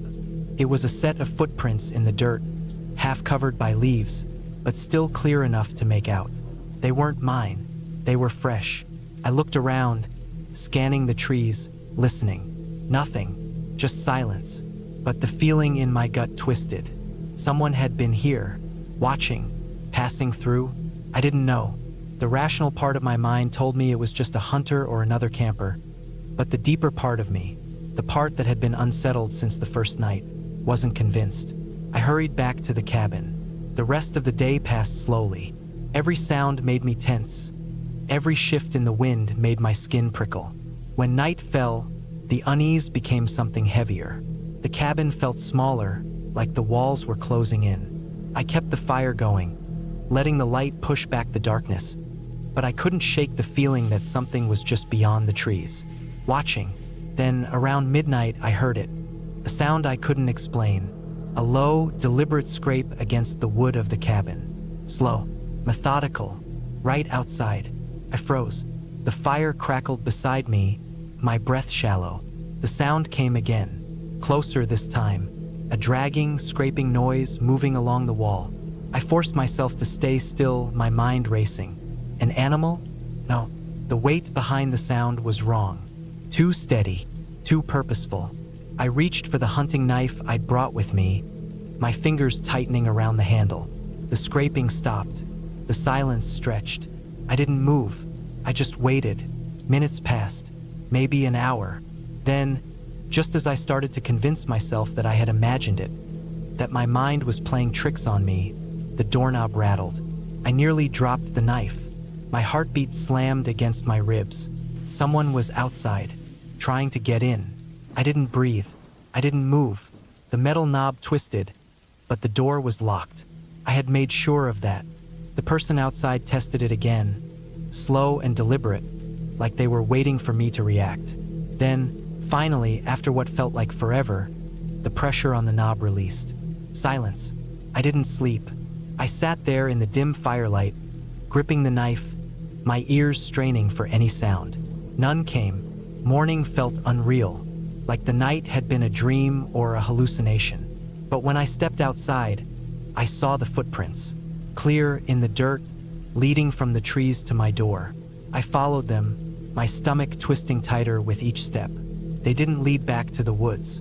They stopped, right at my door. No retreat, no turning back, just an approach, a test. I packed my things. I didn't care if I had paid for a week. I wasn't staying another night. I threw my bag into the car and started the engine, my hands shaking. As I turned onto the dirt road, I looked in the rearview mirror. The cabin stood there, quiet, small against the vast trees. And just for a second, I thought I saw movement in the tree line. A figure, watching me leave. I didn't slow down. I didn't stop until I reached the main road. Until I saw other cars, other people, something real and safe and normal. I don't know what would have happened if I had stayed another night. But I know this, whatever was out there, it wasn't just passing through. It was waiting. I don't know what made me rent a cabin in the middle of nowhere. Maybe it was the stress from work, the endless emails, the constant noise of the city. Maybe I just wanted to be alone, really alone. I found it online. A small wooden cabin deep in the woods, far from any town or neighbor. The pictures made it look peaceful.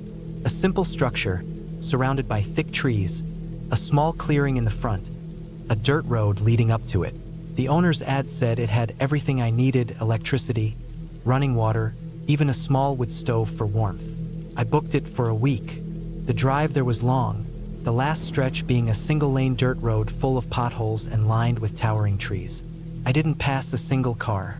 My phone lost service about 15 minutes before I arrived. That was expected. The cabin looked just like the pictures, a bit worn, but sturdy. The wooden porch creaked under my boots as I stepped up to the door. Inside, it was simple. A single bed against the wall, a small kitchen area, a table with 2 chairs, and a fireplace with a pile of logs stacked nearby. There was a small bathroom, too. Everything I needed. I locked the door behind me.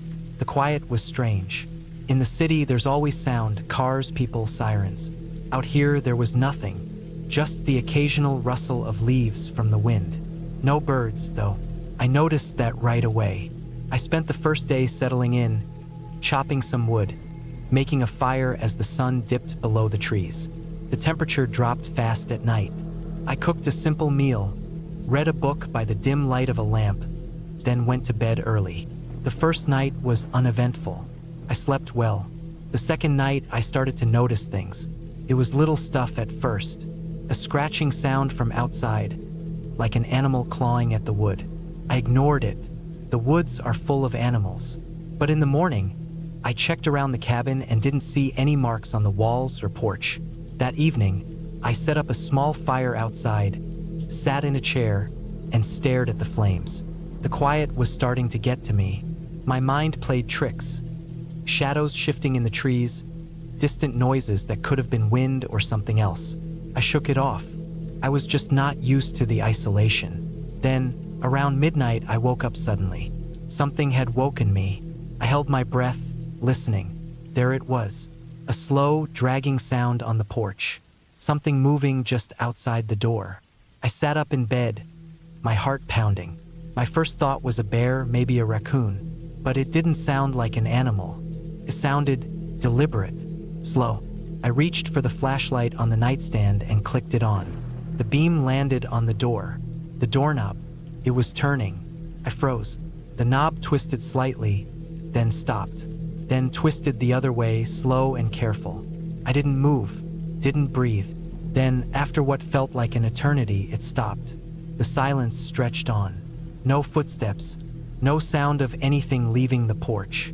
I stayed awake for hours, listening. Eventually, exhaustion won, and I dozed off as the first light of morning crept through the windows. The next day, I checked the door. It was still locked. No signs of forced entry, but the porch had something new. A single long, deep scratch in the wood near the doorframe, like something had pressed a sharp edge into it. I convinced myself it was nothing. Maybe I had imagined the doorknob moving. Maybe the scratch had been there before. Maybe it was just my mind playing tricks. That night, I barricaded the door with the heavy wooden table, just in case. I barely slept. Every sound made my body tense. The wind creaked through the trees. The cabin settled with soft groans. At some point in the middle of the night, I heard it again. Not at the door this time, at the window. A slow tap, tap, tap. I squeezed my eyes shut, gripping the blanket tight, refusing to move. The tapping stopped. Then, a slow, dragging sound, moving away from the window, around the side of the cabin. Morning took forever to come. I had to leave. I had 3 more nights left, but I didn't care. I packed my bag, threw it in the car, and turned the key. The engine didn't start. Tried again. Nothing. I popped the hood. Not that I knew much about engines. Everything looked fine. No chewed wires, no obvious damage. But the car wouldn't start. I went back inside, locking the door behind me, checking every window. My phone still had no service. I thought about walking, but I had no idea how far the nearest road was. Miles, probably. I tried to calm myself. Maybe I'd just wait until morning, try the car again, and if it still didn't start, I'd walk. That night, I didn't sleep at all.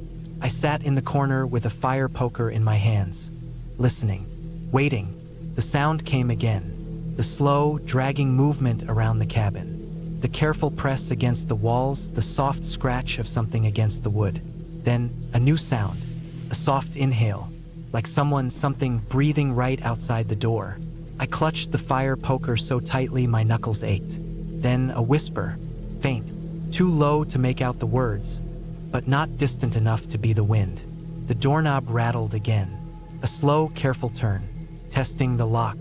I held my breath, waiting, and then, just like before, it stopped. Silence stretched out. No footsteps, no movement. Morning came and I ran to my car. This time it started. I didn't stop to question it. I drove, speeding down the dirt road, not looking back. I didn't relax until I hit pavement, until I saw other cars, until I had service on my phone again. I never went back for my things. I never asked for a refund. And I never, ever want to know what was out there in those woods. I don't know why I agreed to it. Maybe I wanted to prove to myself that I wasn't afraid. Maybe I just wanted to get away for a while. But whatever the reason, I took the offer to watch over the old hunting cabin for a month. My friend, Tom, had inherited it from his grandfather, but he never had much use for it. It was deep in the woods, hours from the nearest town, with no electricity and only a well for water. He needed someone to check in, make sure it didn't fall apart, and keep an eye out for trespassers. It was a simple job, and he was willing to pay me for it. I thought it would be peaceful, just me and the quiet of the forest. I was wrong.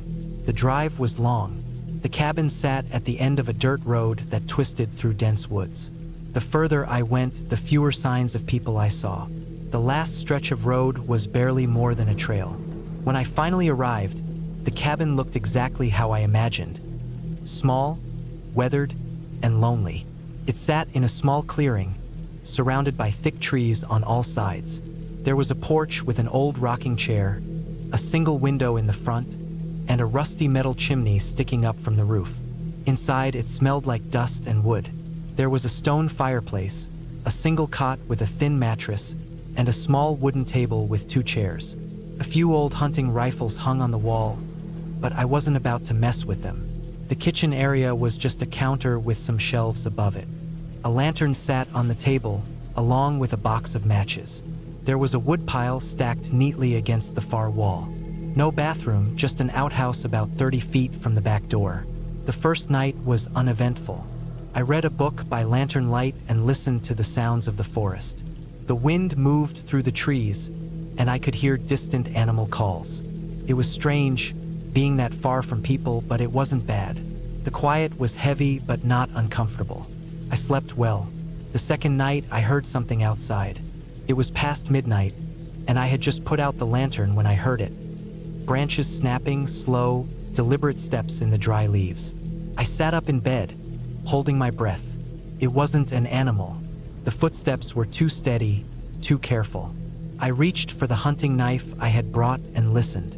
The steps circled the cabin once, then stopped. I didn't move. I barely even breathed. My mind ran through possibilities: a lost hiker, some hunter passing through. But why would they be walking around my cabin in the middle of the night? I waited, my ears straining in the silence.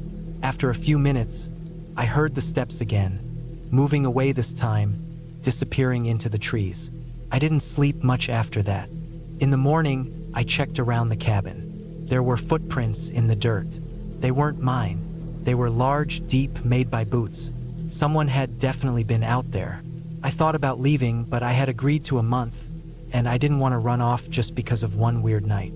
The third night was worse. The footsteps came back, but this time, they didn't just circle the cabin. They stopped at the porch. I sat in bed, gripping my knife so tight my hand ached.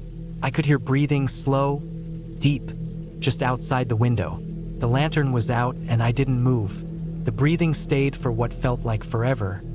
Then the steps moved again. This time, they didn't go back into the woods. They went around the cabin, stopping at the back door. Then I heard the doorknob rattle. That was it. I wasn't staying another night. At first light, I packed my bag and got in my truck. But when I turned the key, nothing happened. The engine was dead. The battery was fine when I drove up. I popped the hood, checked everything I could, but I'm no mechanic. I was stranded. I had a choice: stay in the cabin and wait or start walking. The nearest town was nearly 20 miles away. I decided to wait until morning, then try to hike out. That night, I barricaded the doors with the table and chairs. I kept the knife in my hand. I didn't sleep. Around midnight, the noises started again. Footsteps in the leaves. This time, more than one set. I could hear them moving around the cabin, stopping at the doors, at the windows, breathing. I sat in the darkness, heart pounding. Then a whisper, not words, just a sound. Soft right outside the window. Then another from the back door. They were testing me, watching.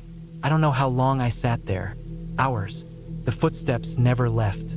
They stayed, shifting, waiting. Just before dawn, they moved away. As soon as the sun came up, I left. I didn't care about my bag, about food, about anything. I walked. I didn't stop. I moved as fast as I could through the trees, glancing back every few minutes. I didn't see anything, but I could feel it. I knew I was being watched. It took me hours to reach the road. When I finally saw it, I almost cried. I followed it until I reached a gas station. The attendant gave me a strange look when I stumbled in, covered in sweat and dirt, but he didn't ask questions. He let me use the phone. I called Tom. He came to get me. I told him everything. He didn't say much, just nodded like he had heard it before. When we got back to town, he told me he was selling the cabin. Said he never really wanted it anyway. I never asked what he knew. I didn't want to know. I never went back. I don't know if I'll ever fully understand what happened during those 3 days in the cabin. Even now, weeks later, my body still tenses up when I hear a branch snap outside my window. I never really believed in fear, not the kind that paralyzes you. But that trip changed something in me. I had rented a small cabin in the mountains, something far off the grid. I wanted time alone, time away from the noise of the city, from people, from everything. It was a tiny thing, barely more than a shack, with a single room and a small bathroom. No Wi-Fi, no cell service, just a landline that looked like it hadn't been used in years. The first day was peaceful. I chopped some firewood, cooked a simple meal, and sat outside, listening to the quiet. There's a kind of silence in the woods that you don't get anywhere else. It's not just the absence of noise, it's the presence of something else. Something heavy, something waiting. That night, the first thing happened. I woke up suddenly, heart racing, but I didn't know why. The room was pitch black, the kind of darkness where you can't even see your hand in front of your face. I strained my ears, listening. The wind outside was still, no animals moving, nothing, just silence. I reached for my flashlight, but my fingers fumbled, knocking it to the floor. That small sound felt deafening in the quiet. Then, from outside, there was a noise. Not an animal, not the wind. A shuffle, slow, deliberate. Someone was walking around the cabin. I held my breath. I wanted to believe it was my imagination, but I knew what I heard. The sound moved, circling the cabin, careful steps on the dry leaves. My knife was in my bag across the room, but I didn't dare move. After what felt like hours, the sound stopped. I stayed awake until the sun came up, gripping my flashlight like a weapon. The next morning, I stepped outside, half expecting to find nothing. But the ground told a different story. Footprints, clear human footprints, circled the cabin. Not boots, not sneakers, bare feet. The dirt showed deep impressions where whoever it was had been standing. Just standing, watching. I told myself it had to be some hiker who got lost, maybe a drunk or a local messing around. But something about it felt wrong. I didn't see any tracks leading away. It was as if whoever it was had just disappeared. That day, I kept busy, staying close to the cabin. I tried to shake off the feeling, but it clung to me. As the sun dipped below the trees, I made sure everything was locked, checked the windows twice, and kept my knife within reach. That night, I woke up again. This time, I knew what had woken me. A sound. A wet sound. Like something dragging, sliding across the wood outside. I stayed frozen, listening. The sound moved along the front of the cabin, past the door, toward the window. I wanted to look, but something in me screamed not to. Instead, I lay still, barely breathing. Then 3 soft taps on the glass. No knocking, just taps. Light, almost curious. I didn't move, didn't breathe. I lay there, staring at the ceiling, waiting. After a while, the sound stopped. I don't know how long I stayed awake, but at some point, exhaustion took over. The next morning, I found smears on the window. Dark, greasy streaks. And on the ground below, more footprints. Bare feet. That was enough for me. I packed up what little I had and started the long hike back to my truck. The whole time, I felt exposed, like I was being watched. I fought the urge to run. Running felt like a mistake, like it would trigger something. When I finally reached my truck, I locked the doors before even starting the engine. The drive down the mountain felt like it took forever. I kept checking the mirrors, expecting to see something behind me. I told myself it was over once I got home, that it was just some backwoods lunatic messing with me. But then, a few days later, I saw them. Footprints, on my back porch, bare feet, wet. I don't know what to do anymore. I don't go outside at night. I don't open my curtains. And every night I listen, because I know it's still out there.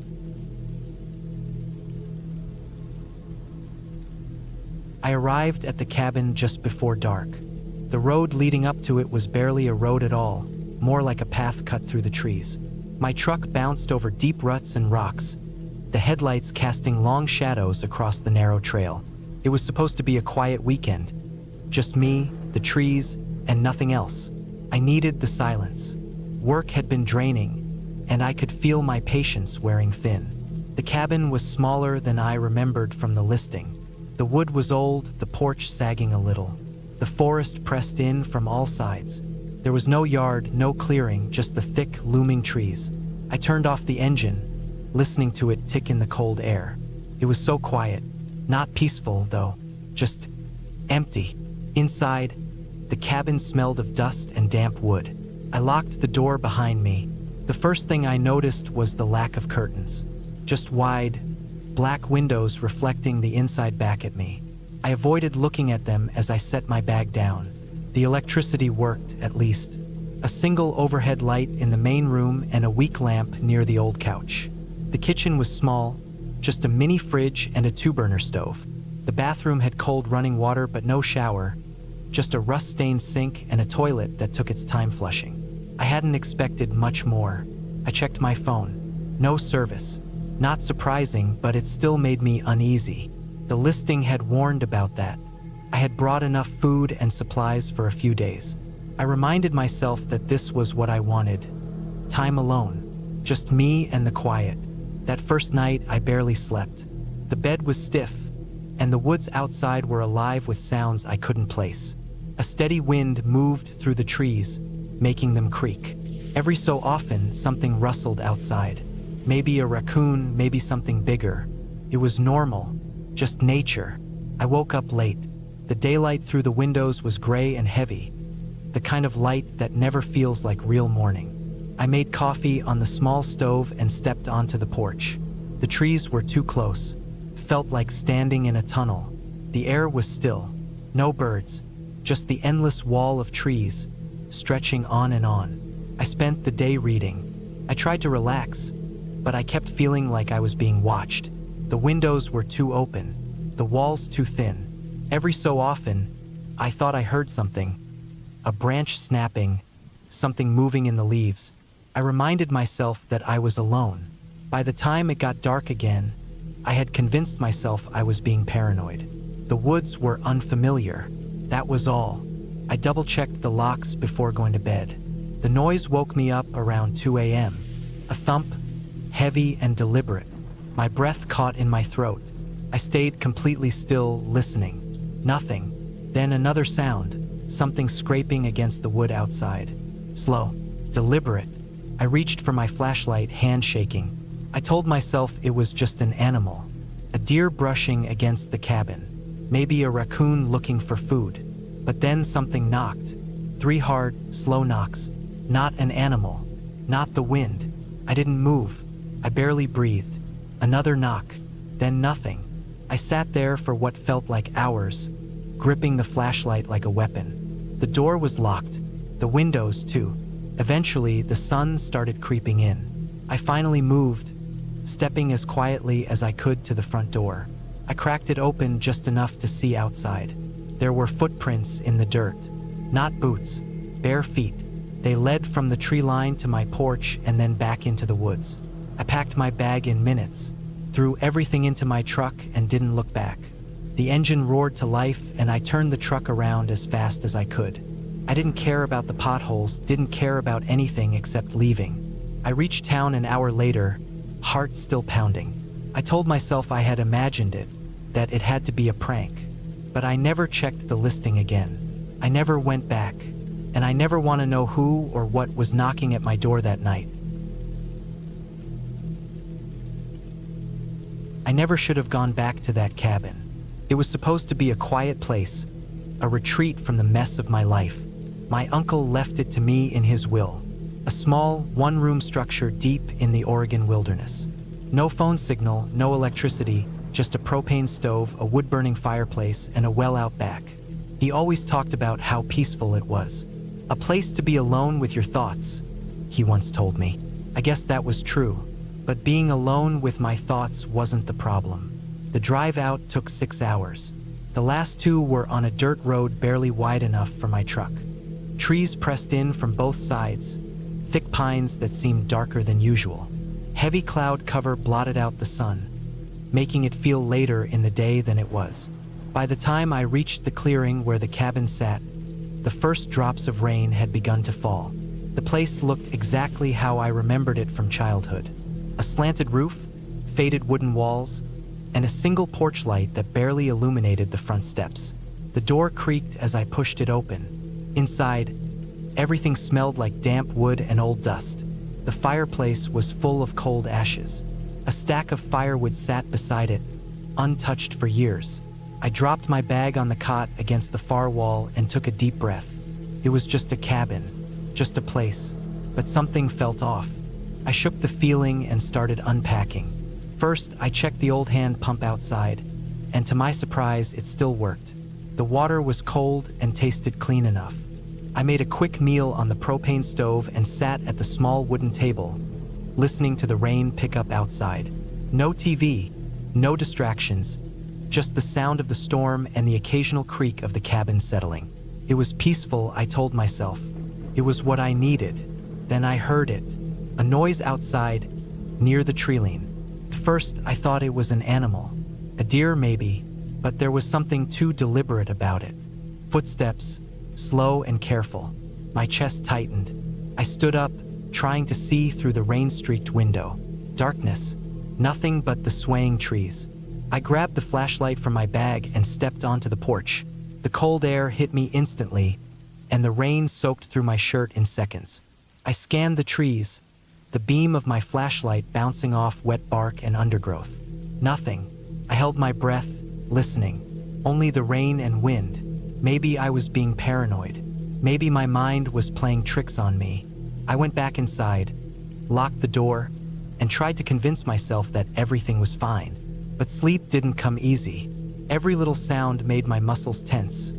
Every shift in the wind sounded like movement just outside the walls. At some point, exhaustion won. I drifted off, my body too tired to fight the unease. I woke up to silence. The rain had stopped. The air was thick with humidity. I lay there for a moment, listening. No wind, no rustling leaves, just stillness. Then a noise. Not outside this time. Inside. A faint creak like weight shifting on old wood. I held my breath. My fingers tightened around the blanket. The cabin was pitch black. I hadn't left any lights on. I reached for my flashlight, gripping it so hard my hand ached.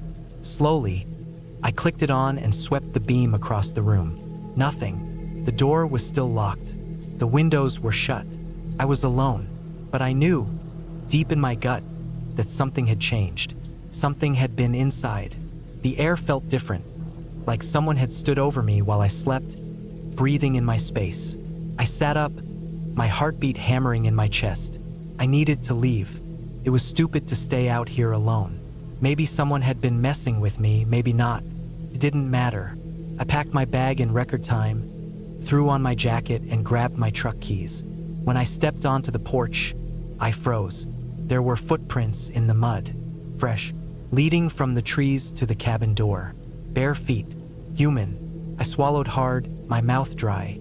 The prints weren't there when I arrived, and they weren't mine. I lifted my flashlight, scanning the trees again. Nothing but shadows, but I could feel it. Someone was out there watching. I bolted to my truck, yanked open the door, and jammed the keys into the ignition. The engine roared to life, and I threw it into reverse, tires spitting up mud as I backed out of the clearing. My headlights cut through the darkness, illuminating the tree line, and that's when I saw him. A man, thin, pale, standing between the trees. His eyes locked onto mine. He didn't move, didn't flinch as my headlights hit him. Just watched. I didn't wait to see what he'd do next. I slammed my foot on the gas and tore down the dirt road, not stopping until I hit the highway. Only then did I let myself breathe. I never went back, didn't sell the cabin, didn't tell anyone what happened. I just let it sit there, rotting in the woods. Some places aren't meant to be revisited. Some places hold onto things. I still dream about that night, about the footprints in the mud, about the man in the trees. And sometimes, just before I wake up, I swear I hear footsteps outside my window.